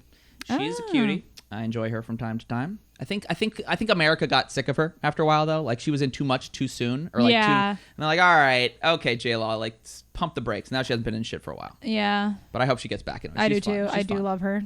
And but yeah, it was cool having them in together. And he didn't have the biggest role, but I'm glad he was in it. Yeah, I'm and glad he was in it. perfectly cast for like the Van Loon, the big like financier guy. It was interesting, yeah. Whenever they kind of go back and forth, and at the end, like Bradley sort of has the upper hand, and it's just weird. You almost never see De Niro like looking like shook, you know, or like looking like Being someone the got beta. yeah, or someone has like the upper hand on him. You almost never see that. Oh my god, we got a little car horn. Everything's fine, guys. It was you know, possible shooting potentially. I don't know. Don't even joke about that. I know. So, aside from Bradley Cooper being on the what is it? NPT? NZT. Thank you. You always remember. I'm not good at that. Am I the Not druggie good. here? Yeah, pretty much. Yeah. At one point, Abby. So he's like tweaking. He's like off his fucking meds. I'm off my meds, and he has to. Or Abby Cornish has to go and get his pills. She's walking along, and they got the creepy motherfucker back there. Dude, he's a great villain because he's like, you know, he Doesn't reminds even me of. Say a word in this entire It fucking movie. Follows. He's got like that, like Just very persistent. I will always fucking follow you. yes, And shit. yes, he's very like that. Scary stuff. They Ooh. do a good job of making him, and he's ruthless. I mean, Yeah. she like is running through the park, and he just fucking He stabs those guys. She like comes up to two guys like, help, help. like that And he guy's just goes, "Go, go, following go." me, and then he just fucking stabs and Brutal. kills them both. It's like almost rated R type violence. Oh god, I didn't even crazy. get a point with we'll get into that. Oh my But God. so she's following he's following her, and she's like, I don't know what to do. And he's like, take a fucking pill, let's go. And so she takes a pill. Oh yeah, he's like take one of the pills, and she's like, why? He's like, then you'll know what to do. And then what she knows what to do. Oh my god. So she looks at like she sees all these like different things. She sees like a guy with like the fucking, what are these things called? Hedge clippers. Hedge clippers. She sees a guy with a baseball bat. And she's like, maybe that, but she's not saying that. It's just like it's zooming in And with then her she like zooms- NZT focus. Shit. Yeah, it's like Adderall basically on crack. It really is. And then she looks at like a lovely little family skating. Ice skating. Ice skating. So what does this bitch do? She fucking in Central Park. yeah. So she takes off. She's in Central Park. Guy's right behind her, instead of going to get a bat and beating him ruthlessly or taking the shear clippers and stabbing him or whatever, So fucking ridiculous. she takes a dude. child, probably what, like 8 An years ice old or something skating like that. 8-year-old, yeah. And she's like, this is the best possible weapon for me. And she like and whips so she him whips, around. It's a her. Sorry. She whips her around and I thought I sort of had remembered that she slashed his throat open. Like, but no, it just slashes his cheek open. I'm like, you could have. And then that, like, then she has to like deters run him. on ice too. I'm like, what? Though was they're this both idea? running on ice, which They're is doing a great such job with it, by the ridiculous way. shit. That is so not You ever ice. tried running on ice? No. That shit is not. You or have to they're waddle wearing like a like fucking special penguin. shoes or some course. shit. I don't know why her NZT brain made her say like, well, let me use a child as a weapon. I mean, we've all wanted to at one point or another. No. Use a child as a weapon. They're great. They're malleable. You can like fucking, Stop. swing them around. It's great. But so she slashed them good. I think ridiculous. Fucking so ridiculous. fucking crazy. And so, things go on. We don't have to get in all the good things he's good at, but like, he's killing at the stock market. He like makes like $2 million out of like 100,000 or some shit like that. It's crazy. And, things are going great until Mr. Loan Shark comes in knocking. All right, we're getting too much into the plot here.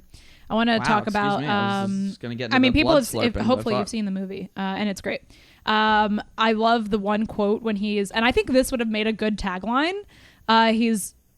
People are like, I think it's Robert De Niro who's like, "What do you have delusions of grandeur?" He's like, "I don't have delusions of grandeur. I have an actual recipe for grandeur." Isn't it grandeur? Grandeur. I don't know. Grandeur.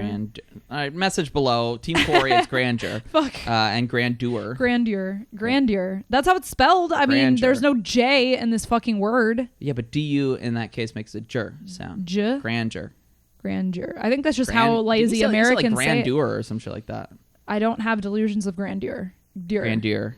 Dear. Which I think fucking it's know. French, so fuck off, because I actually took Oh, French. fucking take that corpse hand and snap it, okay? I'm gonna snap that fucking You mean my hand. signs alien hand? Yep. They are wild and scary, so get them Literally away from me. every time, and I'm So like scary. editing these fucking videos, and I like, just why see am my I- hand, and I'm like, You know what you it's need? like the size of my fucking face. So embarrassing. Like in It's Always Sunny with Uncle what is his fucking name? Uncle Charlie's Frank, right? No, Frank's- fuck Frank. I just blanked on his name. I also did. Jack. Fuck. Uncle Jack. Yes, Uncle Jack. He has Uncle the Jack. big hands. Cause you need like small hands. I don't know how How that do would my work. hands look? Can They you put look- your hands? yeah, He should look- have me put my hands over And his then he's hands. like, okay, good. They're blocking it. Thank God. They make him look giant. I'm just kidding. You have beautiful hands and you're a beautiful person. You know how like adults used to be like, those are just piano playing fingers, and I'm like, bitch. You really could. You could hit like. I know what you fucking mean, 2 and octave you like mean that. that this looks like a fucking 45-year-old man They hand. look like they look like Uma Thurman's hands. Okay, and she's got lovely long fingers.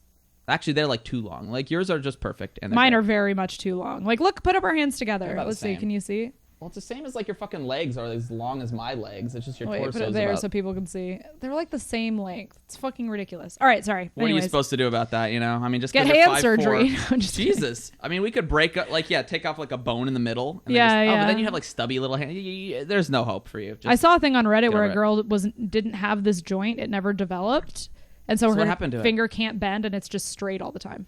It's like put her there. Yeah, she's like always. That's fucking Hey. cool though. Hey. You know what looked cool is that her thumb was really smooth because there's no wrinkles from doing that. So That it was freaks just me out. Fully smooth. You all know- right. You know, Megan Fox has like a weird thumb. A weird thumb. Yeah. Is that ableist? What's No. wrong with her thumb? I don't know. I don't remember what happened. All right, cool. I think her toe is her thumb. No, that's not right. Is that Her right? toe is her They thumb. took her big toe and they made her thumb. No, that's not right. But it's like something weird with her fucking thumb. Look that shit Fabulous. up. Put a picture of Megan. Just look up Megan Fox thumb and you'll be like, whoa! Like you're gonna be Stop shocked. yelling. I was not yelling. I was speaking loudly. It's a fucking difference. And Okay. you should know that shit. Know that shit. Yeah, I have it written here that the last 15 minutes of the movie, I basically didn't watch it. Was it because of the slurping of the blood?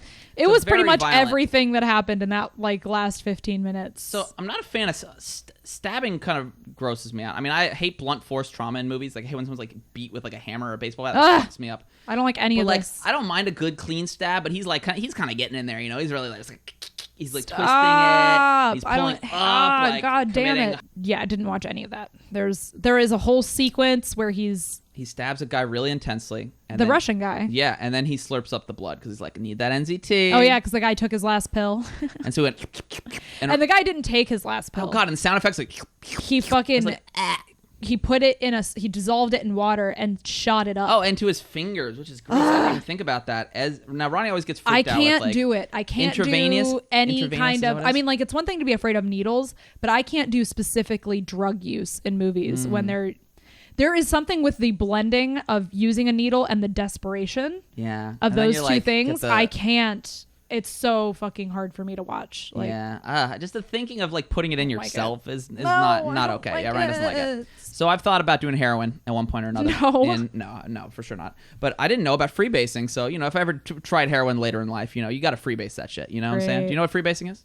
No, please explain. So you like burn that shit, and then you just like the vapors come up, and you just kind of like slurp them in with a straw. So that's the way to go. That's how I'll use Folks, also if smoke you don't hash. like needles. If you don't like needles, just freebase heroin and you're going to be great. Okay, that is a public service announcement from there's me. no side effects, right? Or no, you can't die from it unless you overdose, right? Yeah, just take a little bit of heroin and it every day. makes you constipated. What's wrong with that? Like, it's also, ruins your whole fucking life, Yeah, that's only if you can't afford to pay for it. I don't really know any successful heroin addicts. Because you got to have a lot of money and you got to not OD. That's a problem. Everyone always takes too much. It's the whole thing. So maybe it is pretty bad. Yeah, all right, no, it's kids don't do bad. Heroin. It's don't do heroin, bad. even if you freebase. Like they're like, well, Cory told me to do it. No, please don't, and please don't do it. No, please don't. It's so bad. Would you like to hear the Rotten Tomato score, or are there some other things you'd like to talk to us about? I just want to point out a few things about the very end of the movie. Excuse me. So at the end, Mora gets away. Everything's good. He keeps taking the NZT, and he becomes a senator. And he has written a book called Illuminating Dark Fields. It's a cool name. And what does it come from? It comes from the actual name of the book that this is based on, called Dark Fields. The Dark Fields, excuse me. Yep. It's cool stuff. That sounds like an interesting book, and I'm sure it would make it's obviously a great name because of everything they have is like, it brightens your mind, illuminating the dark fields, right? And I think he even says that at the beginning of the movie in explaining and how it felt when he first took NZT. So and then I love the twist that Van Loon buys the company that creates NZT as a way to try to control Bradley Cooper. Yeah, you want a senator on your team, Yep. And then Bradley Cooper just says, "Go fuck yourself." It's great, isn't it? Yeah. And it's a nice little balance of power there because, you kind of don't know what's happened if he is actually still on NZT he insists that he's like, I tapered off. And what? You don't think that I didn't retain anything? Something? You're like, he's like, okay. He like predicts a car accident as they're standing outside. And he's like, oh, okay, you're really not on the NZT? All right. I know. And we kind of are, it's left ambiguous, which is cool. I always like an ending where you're like, there are things up for like debate. And shit. Yes. All three of these movies have that. It's great. And that's why this broke our brains a little bit. It did. Especially Looper, which we're going to get into in a fucking second here. We have to try not to go on for 30 minutes trying to figure we could that easily have a whole episode just about Looper. Okay. But so why don't you try to guess the Rotten Tomato score? My guess is the Rotten Tomato score for Limitless, I bet it was pretty critically liked. 82%. 69. Damn. Nice. But yeah, they kind of they ranked it a little bit. Audience score was higher. 74, but still not. I think people were like, I don't know. Here's what it says. Here's the critic consensus. It says, although its script is uneven, Neil Berger directs Limitless with plenty of visual panache. Is that how you say it? Panache? Yeah, it's artsy almost. And Bradley Cooper makes for a charismatic star. So like the script, I think they're like, it was not. It is formulaic thriller in some regards, right? I do see that. It's like a valley between the two other great films, like Source Code and Looper. Actually, good shit. This one's a little bit more popcorny, a little bit more fun. It is popcorny. Still, You're right. Yeah. There's no problem with that. No. I think that this one's my favorite to rewatch because I think that Source Code was fun as fuck. They all were. Yeah, they all were really good. But I like this one for rewatchability just because it is simpler and artistic. And well, that's you. You're there's funny. You're just a simple gal. You like to. Fuck you. Like to have simple thoughts in your head. I do not. Just kidding. You're fun and smart, for sure. But they're all good. They're a lot of fun to watch. Yes. And it was cool getting to see them again for sure. So the budget small again with $27 million. Right. I like that. Gross in the United States was about $79 million and worldwide $161. So pretty good. Yeah. That's fucking good, man. We're talking dividends. What do you think they spent the most money on? I mean, probably Cooper, probably. I mean, he was pretty popular the actors. I mean, Robert De Niro. Obviously. He doesn't come to work without a fucking paycheck. Right. You know what I'm saying? He doesn't do it. And also, I mean, there's a lot of moments when they're just out in the open in New York. that must have been expensive to film. Right. And then, of course, in those locations. You got to think like, I mean, obviously all the editing, all the special like there effects and is shit. very artsy special effects in this. Yeah. True. So that obviously takes its time. Now, Bechdel test? No, I don't think so. Does Abby Cornish ever talk to anyone else? Or, I mean, there's there his anyone- ex-girlfriend, who's the other female. Maybe Right. she's in it for like 2 seconds. No, I don't think so. Bummer, man. We have not gotten to a Bechdel test. Seriously, Like a I mean, serious Fatal Bechdel Attraction test. barely Sort of. passed, But and that's the besides only that, movie of folks, all what's these. going on?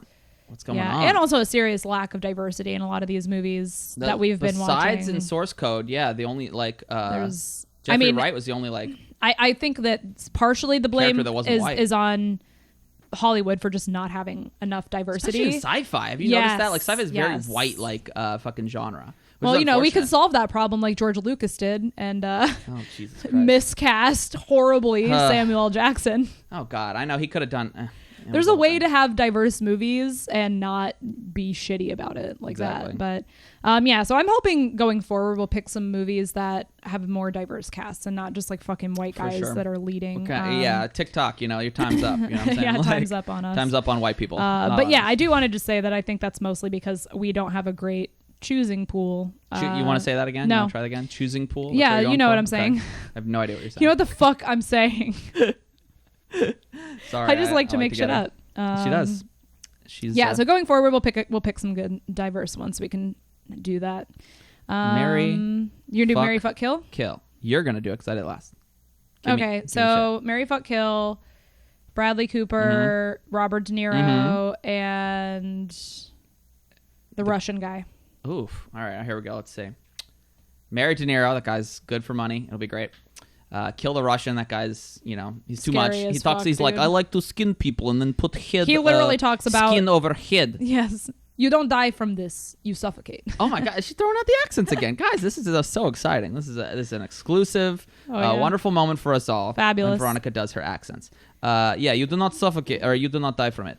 You suffocate. And he's talking about. And he's like, I heard that small intestine was about 20 yards. Do you believe this? I did. Well, let's find out. So he's basically going to take his he's guts like, out. you have a front row seat. You're going to see and you will not die. You Yeah, will he see goes. this with me. And I was like, fuck, man, that's not okay. Don't be doing that. Anyway, so kill him, Marry De Niro, and fuck Bradley, man. He's looking like a snack. What about you? Would that be the Fuck same? Bradley and fuck Bradley. No.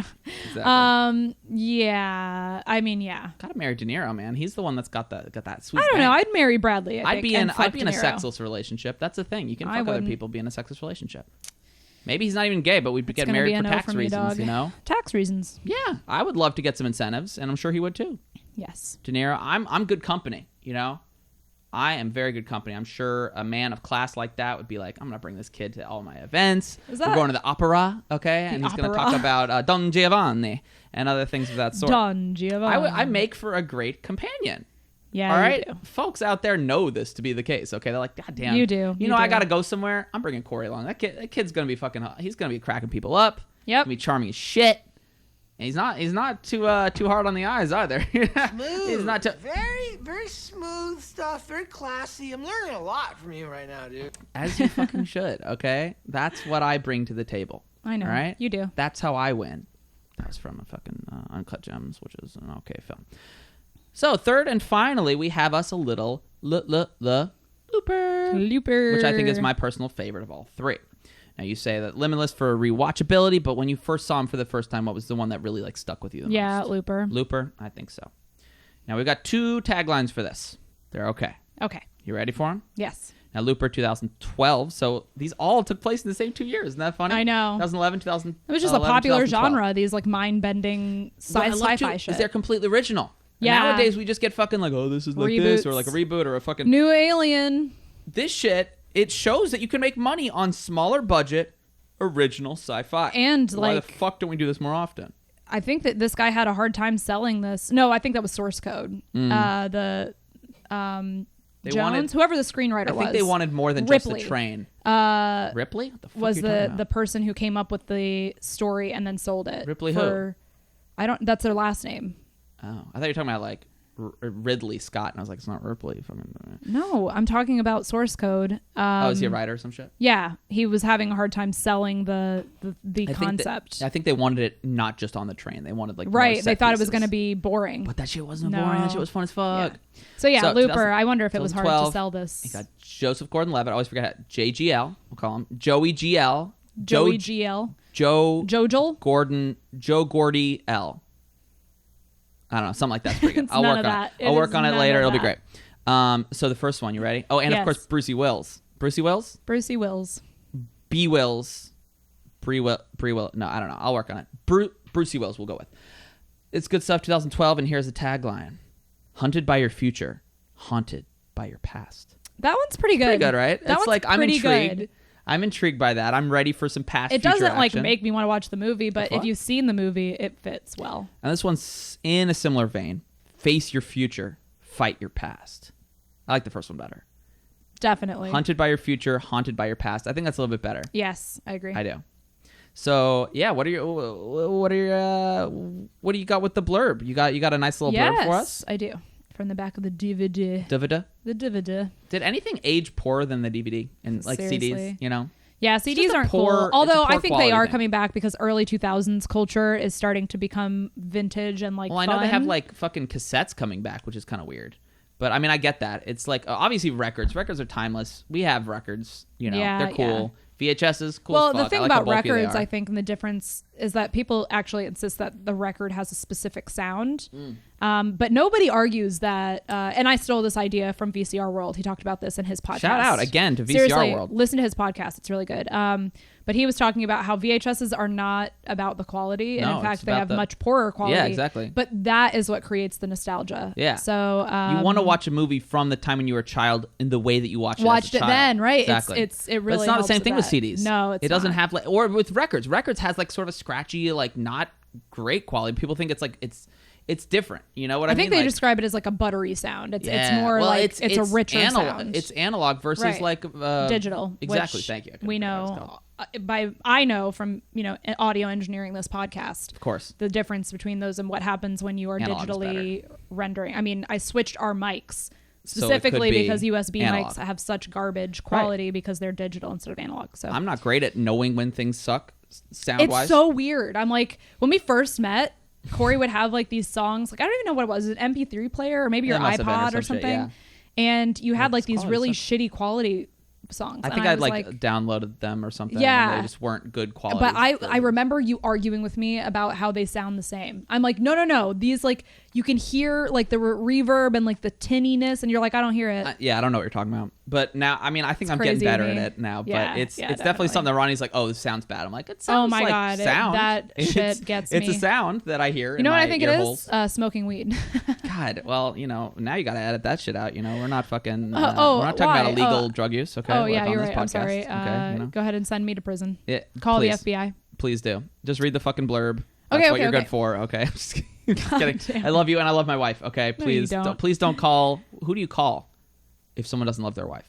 I don't think anyone. Oh, okay. There's Don't call- plenty don't- of just don't call anyone. unloving marriages out there. I don't beat my wife. Okay. So don't call whoever you would for that. The police, FBI, CIA, All right. NSA, In the futuristic. GSP. That wasn't the thing.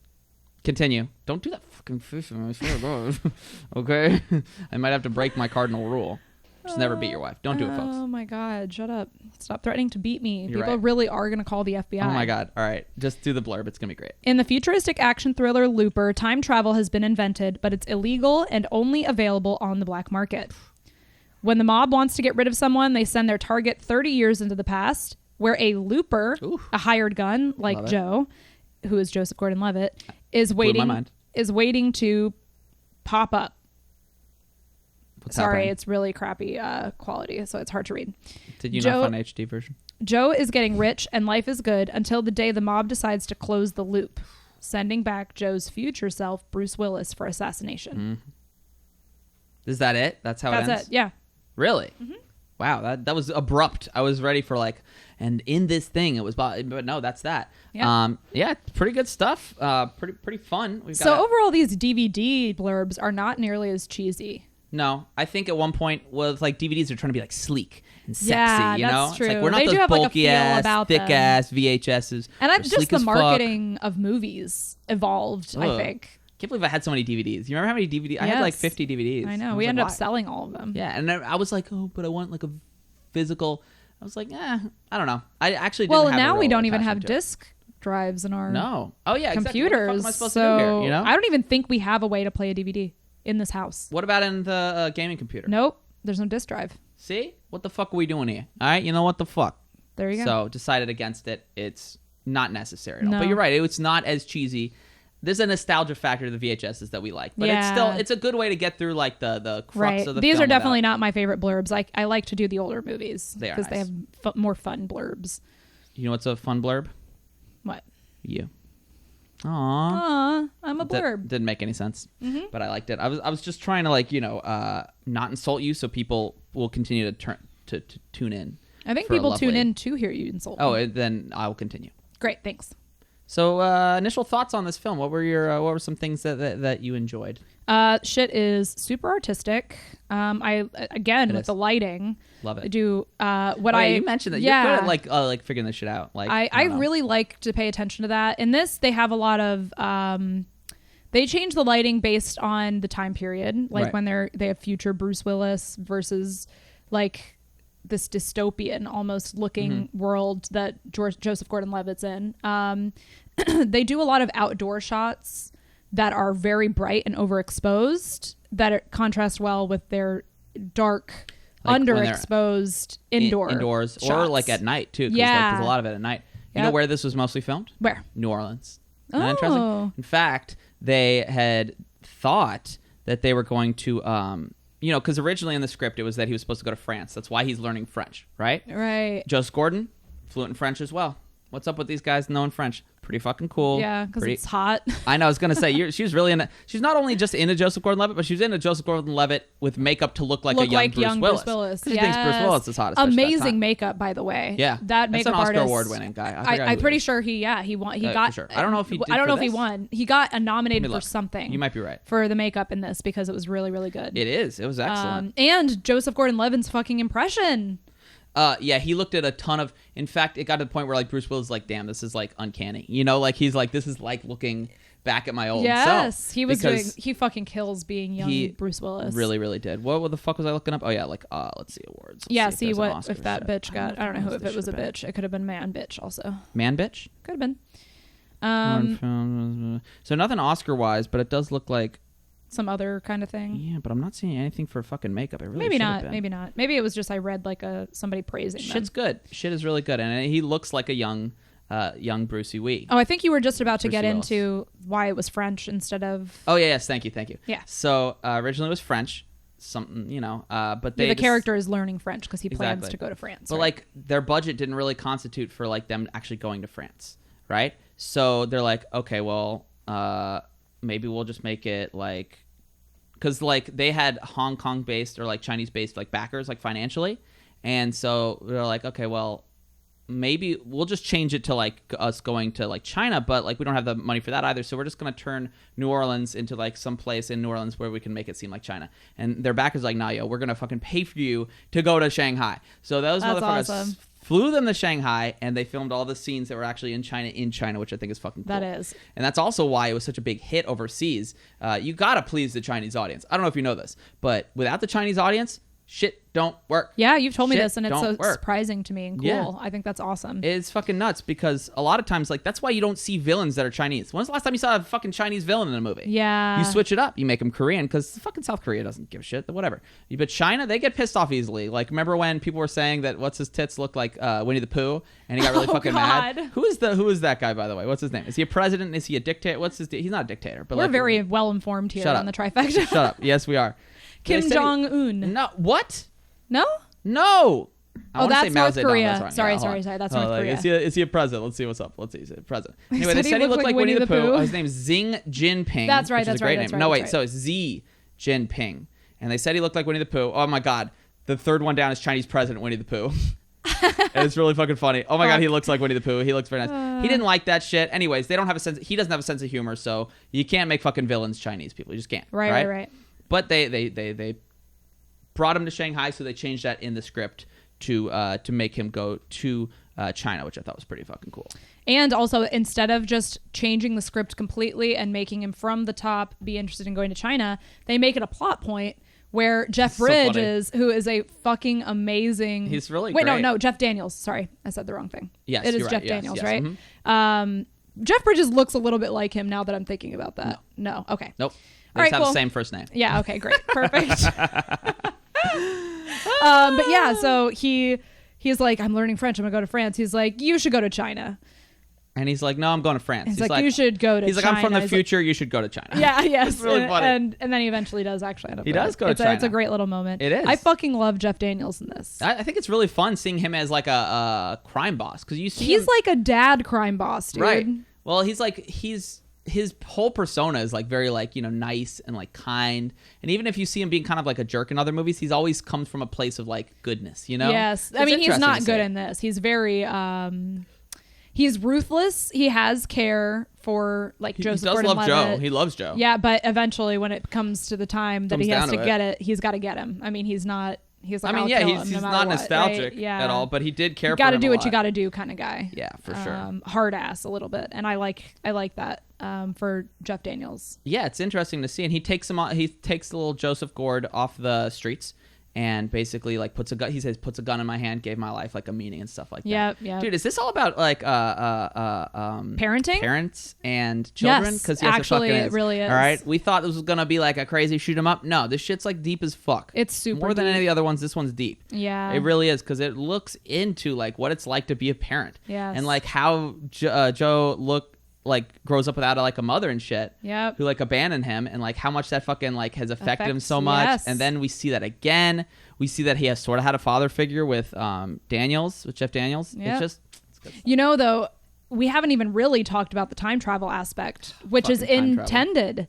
Because they really, there's several times where they might as well be breaking the fourth wall and talking directly to the audience about there's- like, let's not get bogged down by trying to think through all this shit. Jeff Daniels says it once. Right. He says Especially it'll in- fry your brain like an egg. Or especially in the diner scene. Yeah, which is so Bruce funny. He's like, Willis. we're not going to talk about fucking time travel, all right? Like, we'll be here all day. That's when Bruce Willis finally meets up with his younger Oh, self. it's such a good. Yes. That might be the best scene. If you have not It seen is this movie, really just good. see the diner scene, and it's so indicative of how the movie is. It It's is. funny. It's clever, and I think a lot of that is. I mean, Ryan Johnson. Shout out to a real one. Okay, writer director Ryan Johnson. I think this is our first movie that has like an auteur, like an actual like a director that has like a real fucking vision. You know what I Yeah, mean? Like, I right. guess you could say the same with Duncan. But Duncan Jones, but he doesn't have like a lot of movies. But like at this point, like with Ryan Johnson, like he's done Brick. Yep. He did Brothers Bloom. And there's definitely and moments in this that you also feel Star Wars, Last yeah. Jedi, but Well, we you won't know. talk about that. But go ahead. What were you gonna say? You can feel that it's Ryan Johnson if you've Yeah. seen Brick and seen this. There's a lot of camera angles that he Yeah. uses that are similar. And he loves Joseph Gordon-Levitt. He's been Yes, like he a does fucking everything. for sure. And yeah, and Knives Out, of course, too. Great movie. If you guys not seen Knives Out, he's got a real like specific vision. A great writer too. Very smart. Very sharp. So I think him being involved in this really like elevated it. You know what This I could have love been a that he shitty did? movie. What? I love that all of the extras and minor characters, the women, are Mm-hmm. all like not 18 years old. Yeah, a lot of older. They're like yeah, you all in mentioned their that. like late 20s, 30s, and especially like there's scenes where they're at a brothel or I guess it's a brothel, Yeah. strip club, maybe similar thing, and all the women are like women instead of like children, which is what a lot of these movies do. Like, Yeah, you have like the youngest possible. yeah, I do kind of like that. and they I did like that because I think the intention was that it was trying to make it where it's like this dystopian sort of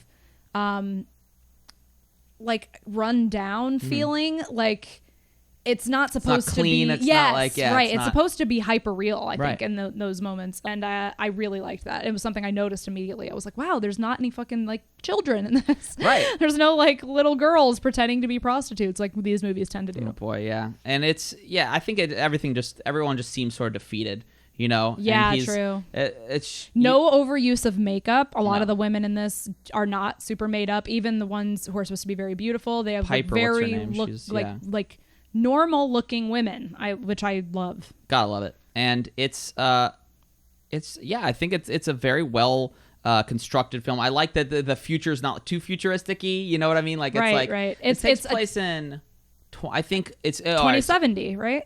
That's the old one. It's like between 2040 and 2070. Right, That's right. what it is. So it's like 2040. I believe. Oh, it's canon that Joe is born in 2019.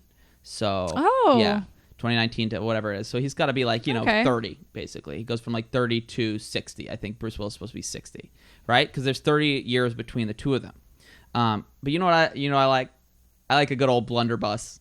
I love that it's called blunderbuss. That fucking shoddy. Tell people what that is. So it's like a shotgun. It's basically like a type of weapon that's basically useless outside of like 15 yards.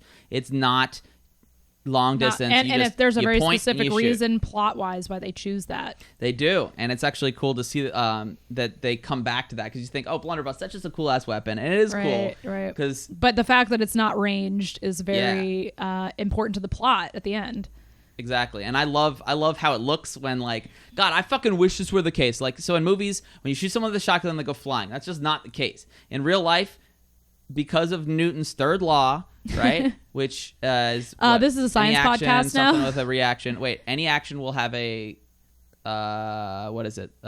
equal or opposite reaction, right? Right. So if he were to shoot and they were to go flying back, he'd go flying back. That's how Right. that's how force works. I don't know, shit like that, right? So if he really shot with it, they just go boom. They just like fall over, which doesn't look as good. That's not cinematic. Even what in do you mean? Sopranos, which is pretty fucking like Realistic. when he shoots Tony B, rest in peace to Steve Buscemi. He's still alive. No, I mean his character. Oh, sorry. okay. His character. Sorry, I do. Yeah, I should have made that more clear. He flies rumors. across. You gotta love it. You gotta love it when you shoot someone. They just fly away. It's so fun. So he shoots them. It's really cool. Just blasts them real hard with the blunderbuss, and yeah, it's also like a clear distinction between the loopers that have the blunderbusses, and then you've got the gat men, which have these gats, and it's not like rat-a-tat-tat, the sound of my gat. It's more of The gats are like revolvers. they look like old school revolvers, really like thick. Another thick boys. This is very Fallout almost, It is. where the way they blend these very old looking sort of equipment and scenes almost, but then it's got this futuristic twinge to it. Like I like how Jeff Daniels is like, why are you fucking wearing a tie? You know, like he's making fun of Joseph Gordon-Levitt. He's like, because I guess it's implying that nobody wears ties anymore in the future. Yeah, exactly. It's like, why? Like that's annoying. Like, You like choke yourself It and looks shit. cool. I'm fashion. I think that's what he says. It's like, yeah, it's fucking fashion. Like, I'm fashion forward. Okay, I'm looking good as Right. hell. Unlike you, who looks like you're wearing a fucking smock. All right, you look like you're about to go Smock. fucking painting or some shit, and it's dumb. So obviously, Joseph Gordon-Levitt's looking great. He's got himself a leather jacket and then like a tie combo, which is a fun combo. Yeah, by the way, it I is. enjoy it. His like delivery of young Bruce Willis in the way that he's like so sort of no nonsense, very dry. I wonder if that has something to do with the fact that he was sitting in 5 hours of makeup every day. Every filming, it took 5 hours to get Joseph God, Gordon-Levitt to can't even look like imagine. young Bruce What do you Willis. do in that time? Like, Oh my God! I mean, talk to Jim Carrey from fucking Grinch, oh, no. dude. He almost went nuts. I That's just really know. bad. It was like 12 hours or some shit, wasn't it? It was bad. Yeah, so I love that. I think it actually adds to the character. It's like the limitations of having to do the makeup that way and limiting his facial expressions adds to that. the Bruce Willis-ness of him. Yeah, that's how Bruce Willis You're was. right, especially, exactly. like- So it worked out great. And I love that. It's that thing where your limitation is a great place to breed creativity, Exactly. right? That's the thing with any type of like, as soon as you like, I don't know, it's so easy to like nowadays that you can just cut corners, you can just do CGI and shit. But back in the day, like if they couldn't, like in the original Star Wars, they're like, fuck, we have to come up with some really creative ways It's to so make this funny work. you were 'Cause I just can't bringing just up put that Star shit Wars in. because I was just about to say it's a business, kids. Please do it again. And I love the accent, or I love the I know. impression. It's really I wish great. that I had So that, but I business. don't. Fuck. And so yeah, obviously, like when you have so much that you can do with like computer generated. Wait, is that right? No, computer generated. Yeah. Images, CGI. Then it suddenly, thank you. It makes Did it you so just much learn easier that's to- what it No, stands I knew for? that was a thing. I just like I Okay. can't believe you didn't. It makes it way too easy to do things, so you don't have to be creative anymore. But Right, something like that right. does breed creativity. And when we were watching, I noticed something, or I noticed a similarity to another movie. I think around the same time, In Time, with Justin Timberlake. Has that same Very fucking similar, feel, doesn't it? You're so right. Yeah. Yes. And I just thought how much better In Time could have been if it was like Ryan Johnson. I know. You know? Or like concept, a better actor. Sorry, I know. Justin. JT is just not, he's okay, not but he's the not actor there. for He the couldn't have done ages. it. But Yeah. It could have been really, really interesting. dude, and Cillian Murphy concept. was even amazing in Time. I think has there was some good stuff. it has good stuff in it. The fucking dad villain guy Yeah, who's from Mad Men. Mhm. Yeah, so that shit's. I mean, I still love In Time, even though it's got problems, but it does have a very similar futuristic take.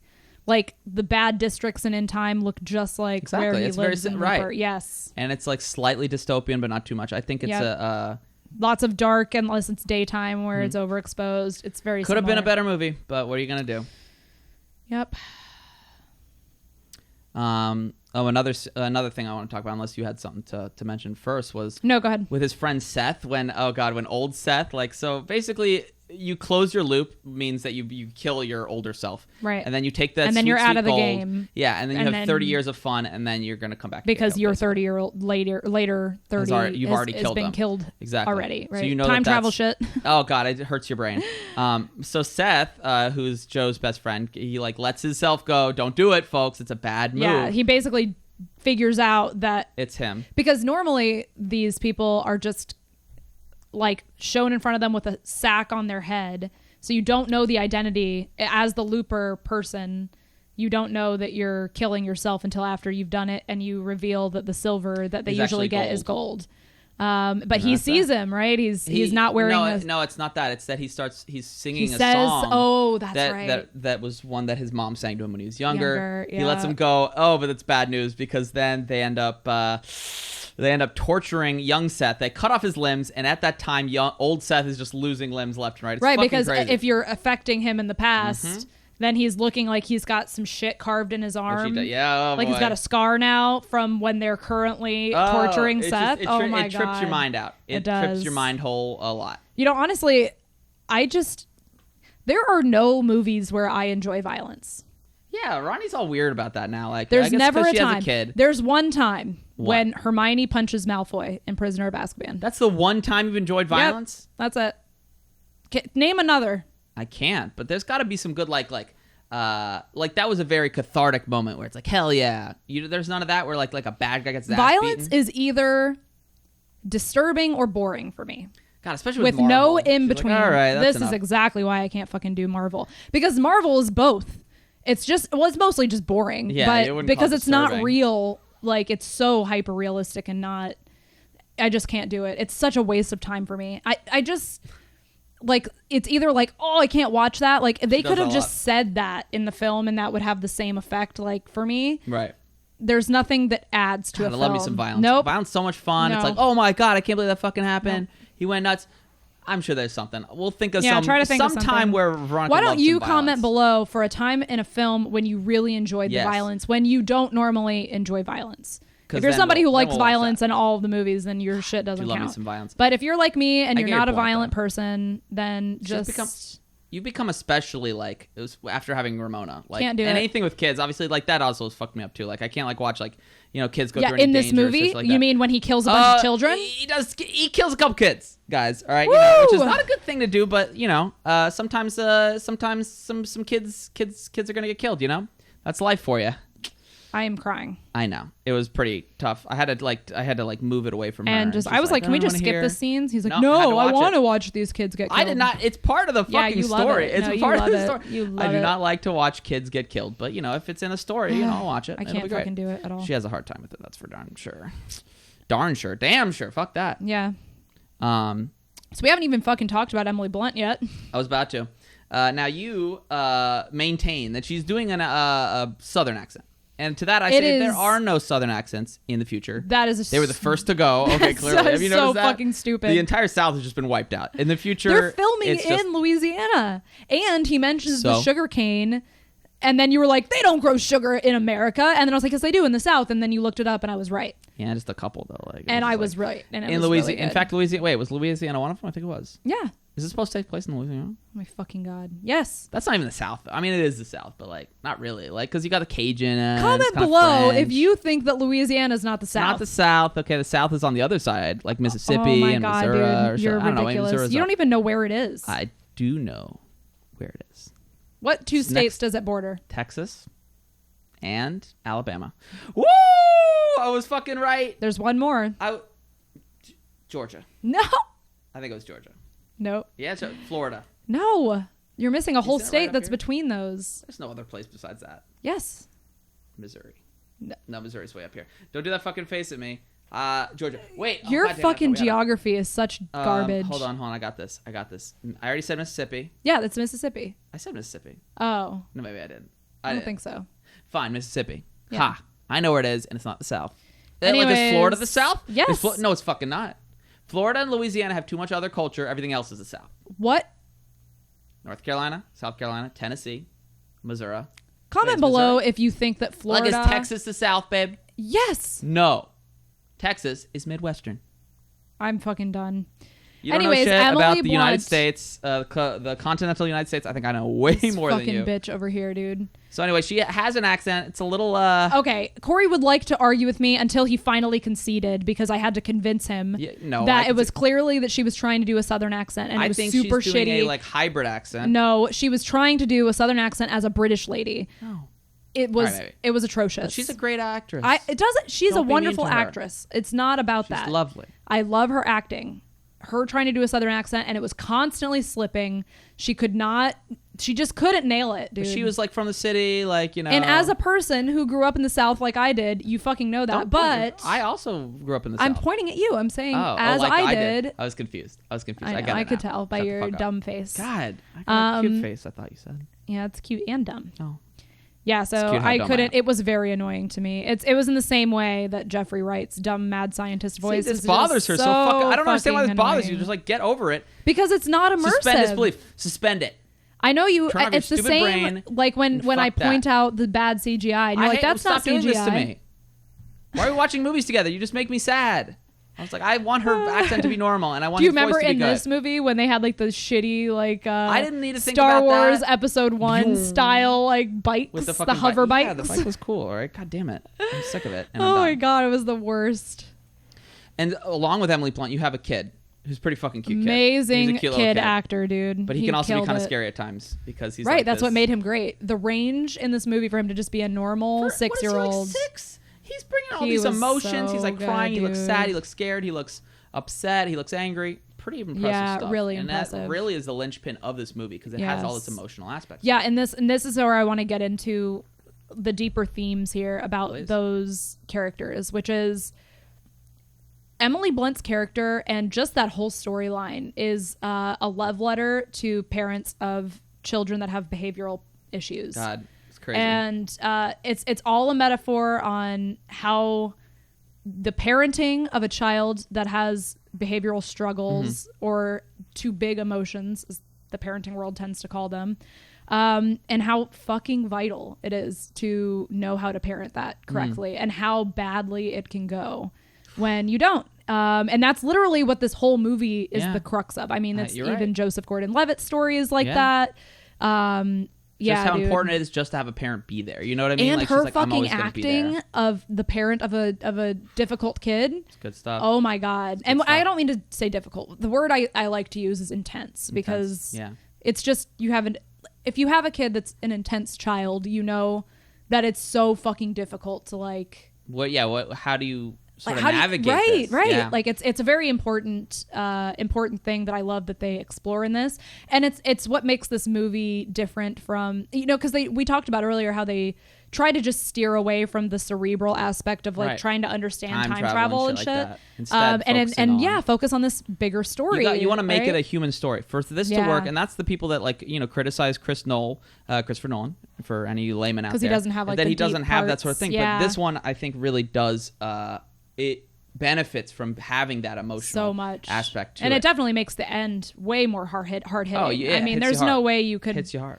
Like I cried so much at the end of this. You're I kidding. always do. I know. It's beautiful, and the fact that she's like there, I'm gonna be there for my son, like no matter what. It actually like teaches the little kid who is supposed to grow up to be like this terrible like reign of terror person who just like and looking it up, he is his own like he's not just killing like bad people. He's like Yeah, he's taking right, over right, shit. right. And he's just not but it's showing that like through her compassion that he can change. Right. It's all nature versus nurture. They Exactly. really explore that in this, and I like I like it. I like it so much. Mm-hmm. I like that they could take this sci-fi film, this And turn it into, thriller, like, a this family action-y kind of thing, know. and make it a family drama. That's what's so cool in a about this. successful way. That's not like a Lifetime preaching original or anything like yeah, that. it's really good. And then you also have like future Bruce Willis, who is like the whole reason he's come back is because his wife's been killed, and he's like, I'm trying to make this right. Yeah, he wants and to he's willing to prevent do her whatever. death, He's like, right? oh, maybe some. Even though knockoffs, like Joseph killing kids Gordon-Levitt and is stuff like, that. fuck it, well, I'll just meet somebody else. Like, Yeah, she'll be why don't- safe if she never meets you. He's like, no, I don't want to give her up. And it actually is. It's interesting to see that Bruce Willis is actually more immature than his younger self. They try to explore of him like, you're a fucking dumb kid when they're at the diner, and So he's funny. like, you're selfish and He's you're like, on why don't you- drugs and it's like, why don't you do what old men do and die? It's just so good. Like, it was just but a then roast at fest the between end, the two. I mean, Joseph Gordon-Levitt's the one who pulls the trigger. Yeah, he realizes in order to end this like cycle of violence, he has to go Kill himself. Yeah, exactly. and he's the Exactly. one who does it instead of his know. old wiser self. I know. Another Fascinating stuff. deeper thing about your age doesn't necessarily mean your emotional maturity either. And that's a theme that's explored with the kid too. I mean, he asks a lot of like adult questions that Joseph Gordon-Levitt has even taken. Yeah, and aback by. he answers him in like a very like, you know, not a way you usually talk to kids, Kids, like condescending. yeah. He actually tells them like, you know, yeah, I kill people, you Yep. know, Yep. which is interesting. The kid's a little bit too fascinated with like guns and stuff like Yeah, that. And right. it turned out, you know, his Well, mother, you know, he was literally traumatized. right, was killed in front of him. So Right. that's God, this movie. I This know. movie really packs a punch. Yeah, doesn't it? and then we fucking argued for like 30 minutes Oh, God. about the end. I don't want to right. get too much into it because we It's will too much- literally be here forever. yeah, and we were already like, yeah. But yeah, it's very deep in. Like Exactly. there is this ambiguous ending has several options as to like what it really means for the whole story. And yeah, again, we're not gonna, because it's you just watch some videos on it because yeah, it really yeah, is like, yeah. whoa, Type in like Looper explained, and there'll be 'cause, some good yeah. ways of like, oh, okay, I didn't realize that. But guys, like, check this shit out, it's so good. And I love like when Bruce Willis, when he first meets Emily Blunt, like young Joseph Gordon, he's starting to like lose the memory of his wife, like Bruce Willis is, because it's like that's like basically It's taking whenever, place of that. Whenever Joseph Gordon-Levitt does something, it's like possibly changing the way like his own memories, which is fucking Right, crazy. so Bruce Willis is living It's in like this smacking himself. timeline, but is not remembering his own memories because they're Crazy. changing as he's existing, basically. I remember the first time I saw your face, babe. Do you? Yeah, it was cute. We were at a party. Yep, I remember was it too. like, hey, what's up? I remember like what I was wearing. I don't remember what you were wearing except your hat. I had like a hat on, which was my friend Lenny's. Moonanites. It was Moonanites. And then I had a shirt. I think it was like my Paul McCartney shirt on. I was like, look how Oh cool and stuff. yeah. Yeah, and I remember it was cute. We were playing Mario Kart. Yeah. And like we're flirting. I mean, like me doing my clumsy flirting, and you were like all fucking. You were ready Aw. for it. You're so cute. I know. It was cute, and I love you. And I love you too. people should probably know that, just for clarity's sake. You know what I'm saying? All right. You want to guess the Rotten Tomatoes? Oh, God damn it! I was bearing my soul, and she just threw it back at me. Fuck. What are I'm you gonna sorry. do? Are you asking me to have emotions right now? I'm You're gonna right. need you to reevaluate. You were crying at Looper. Why can't you Yeah, cry at my movies thoughts? and stuff give me emotions. That's Just not it. me. That's it. All right. What do you think the Rotten Tomato score was? I think pretentious critics would probably not like it. Maybe not though. My guess is 82%. 93, baby. 93. Okay. With an audience score of 82. Again, sort of. I guess it thing is of like, artsy enough that the pretentious critics would like it. It certainly is, and I think it's an excellent mixing of genres, like you said. Oh, excuse me, am I boring you again? Fucking Yeah. every time she's like yawning when I talk, but she's having a great time when she talks. Should I be yawning when I talk? Somehow, yes. If you could pull that off, I'd be impressed. But the critic consensus, as thought-provoking as it is thrilling, Looper delivers an uncommonly smart, bravely original blend of futuristic sci-fi and good old-fashioned action, which I don't believe is a big thing in it. No, I was just about to say, I was surprised they Besides wouldn't Bruce Willis mention going, the family "Gah, gah, gah, gah, drama, gah." which I think is Yeah. way more hard-hitting than the Yeah, action. there's only one true action scene in it, and Ronnie's like, "All right, I'm Oh my hitting the hay." God. Ugh. So when Bruce Willis goes, "Ra-ba-ba-ba-ba-boom," Literally, it's not that it good. takes about 5 seconds of a like sequence, some action sequence where I'm like, all right, then. All right, TikTok, Come let's on. move on with this shit. It just never is my thing. Again, these movies are so fucking cheaply made. $30 million budget. All right.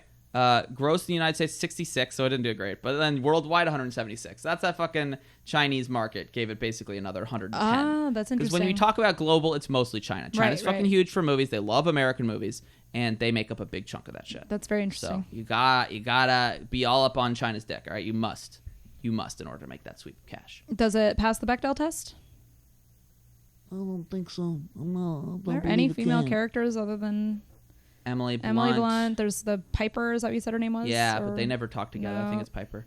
Yeah, no, it doesn't. Fuck. Then the Sorry, wife. guys. Yeah. Bummer. God damn it. I know. What are you gonna do about that? Also, very little diversity other than the Chinese aspect. Yeah, Chinese wife. Is there any black people in this movie? No, not that I can think of. Yeah, it's a bummer, right? This is fucking stupid. They just weren't woke at that time. Now, who would you marry, fuck, kill? I'll do it for you. Ready? Yes. All right. Bruce Willis, Yeah. Jeff Daniels, Yeah. Kid Blue. Yeah, that's right. I didn't even bring you, and I know you want to fuck Joe fucking Gordon-Levitt. All right. Yeah. Well. Bruce Willis. You remember who Kid Blue is? Yes, I do. All right, and so that who's guy's the gonna- worst. All right, you kill him. So kill him. Okay. Fuck Bruce Willis and marry Jeff Daniels. It's interesting. So I would kill Kid Blue too. That guy's annoying as shit. He But is. who would I marry though? Who are you? Wait, you married who? You married Jeff Daniels? Yes. But Bruce Willis would go like kill children for. Yeah, me. that's precisely why I would never marry him. You're saying that's a little too intense? Yeah. All right, man, you might be right. Fine. Wait, Jeff Daniels like smashed some guy's hand with a hammer. Yeah, and, those are like, grown adults who've chosen their fates. Jesus Christ, he's like a vicious like mob lord. Yeah, but no one is. He doesn't kill any innocents. Like All these right. are. I mean, It's we a don't know crime what he syndicate. does. What the fuck do you want? Jesus, Got to break a couple hands. All right, you know. you're fine. Yeah, marry Jeffy D, and fuck Bruce Willis. Yeah, Yep. that sounds good. Yeah. See, Sounds I nailed good. it. I know you did, and I'm proud of you. Speaking of And- nailing it, I think we might have You nailed think it. we did it? I think we did. Now this is, guys. You may have noticed a slightly different energy for us. That's because we were recording in the middle actually of the all fucking day. 3 of these episodes. I felt like I've had different energies. I know. I feel like we might be a little more reserved this time. I don't know. Yeah, We're I think in the it's middle of just the day. this was also a more like This is an intense, more intense subject matter. We definitely had to talk things through. We had to get a lot out, guys. I feel rejuvenated. I feel like I just went through a therapy session. Oh, great. So, but yeah, this is our daytime pod. I'm not drinking the LaCroix. My wife's got the Dunkin' right there. I just finished it, Dunkin', you know. feel free to give us money. Yeah, and sponsor we will us, be, Dunkin'. Sponsor us. You'll be one of our first sponsors. I like money, me, money please, money Money now. now. So that's my thoughts on that. So this is daytime pod. We're a little bit a little low key, Yes, we are. but I hope you enjoyed it, guys, and I hope you enjoyed those films. Yes. As always, you can subscribe, hit the little bell thing. If you love us deeply. And I'm gonna hit you guys with next week's one. We're gonna give you a little teaser. Next week's podcast is. Do you want me to tell you what the name of the podcast Yes, is? go It's ahead. called Nicholas Uncaged, and it's pretty good, right? Or it could be Nick Uncaged. No, Nicholas is much good, right? better. Nicholas Uncaged, and we're gonna be looking at some fucking wild ones. It's gonna get nuts next week. I'm talking like shirts coming off. All right, ladies, it's popping off. You're gonna do a shirtless I might. pod? I might. I feel like you got to be shirtless Oh talking my about the cage. God. All right, we're gonna be doing fucking The Rock. Uh-huh. And you were like, I don't want to do a Rock trilogy. I'm like, no, I'm talking about the fucking movie The Rock. We're going to do Con Air, and we're going to do Face Off. Oh my God, guys, there's gonna be a lot of nuts. This is nuts. All right, it's gonna be a lot of fun. You guys tune in for that next week, and we'll see you on. I'm sorry. We'll see you next Tuesday. That's you wanted to say it. Sorry, she wanted to say the final words. there for I that. wonder if anyone's even getting that. We'll see. See you next Tuesday, guys. Bye, everyone. You guys are awesome. Love you all. Yeah, shut up, the movie's starting. Crack a beer and grab some chips, start the doobie, spark it. Melted butter for the popcorn, better not fall asleep. I'ma hit you if you start snoring. Wait, hold up. Is this a drama or a comedy? The plot was trash, but I like the cinematography. The director has a vision, just check out the transitions. Might fuck around, analyze the tone and symbolism. She's pretty, but her acting skills remain to be seen. Don't mind me, I was trying to count the boobies in the nudie scene. Yo, Daniel Day's in this, that man is unrivaled. I think you're illiterate though, if you don't like the subtitles. Is that just me? I don't know, I guess it must be. Shit's a little boring for the first half, but trust me, there's a plot twist, and the whole thing gets real nutty. There's conflict, and he has to confront old buddy. Ronnie probably ranting, and then there's Cory yelling. Movies are a great medium of storytelling, so let's talk about it. That's what this show is for. Gonna talk about some movies, maybe talk about some more. Who knows what's in store? No one but the Lord. Maybe talk about religion or Valyrian steel swords. Point is, we're hardcore, so tune in if you're bored. Movie time, discussing movies and cinema galore.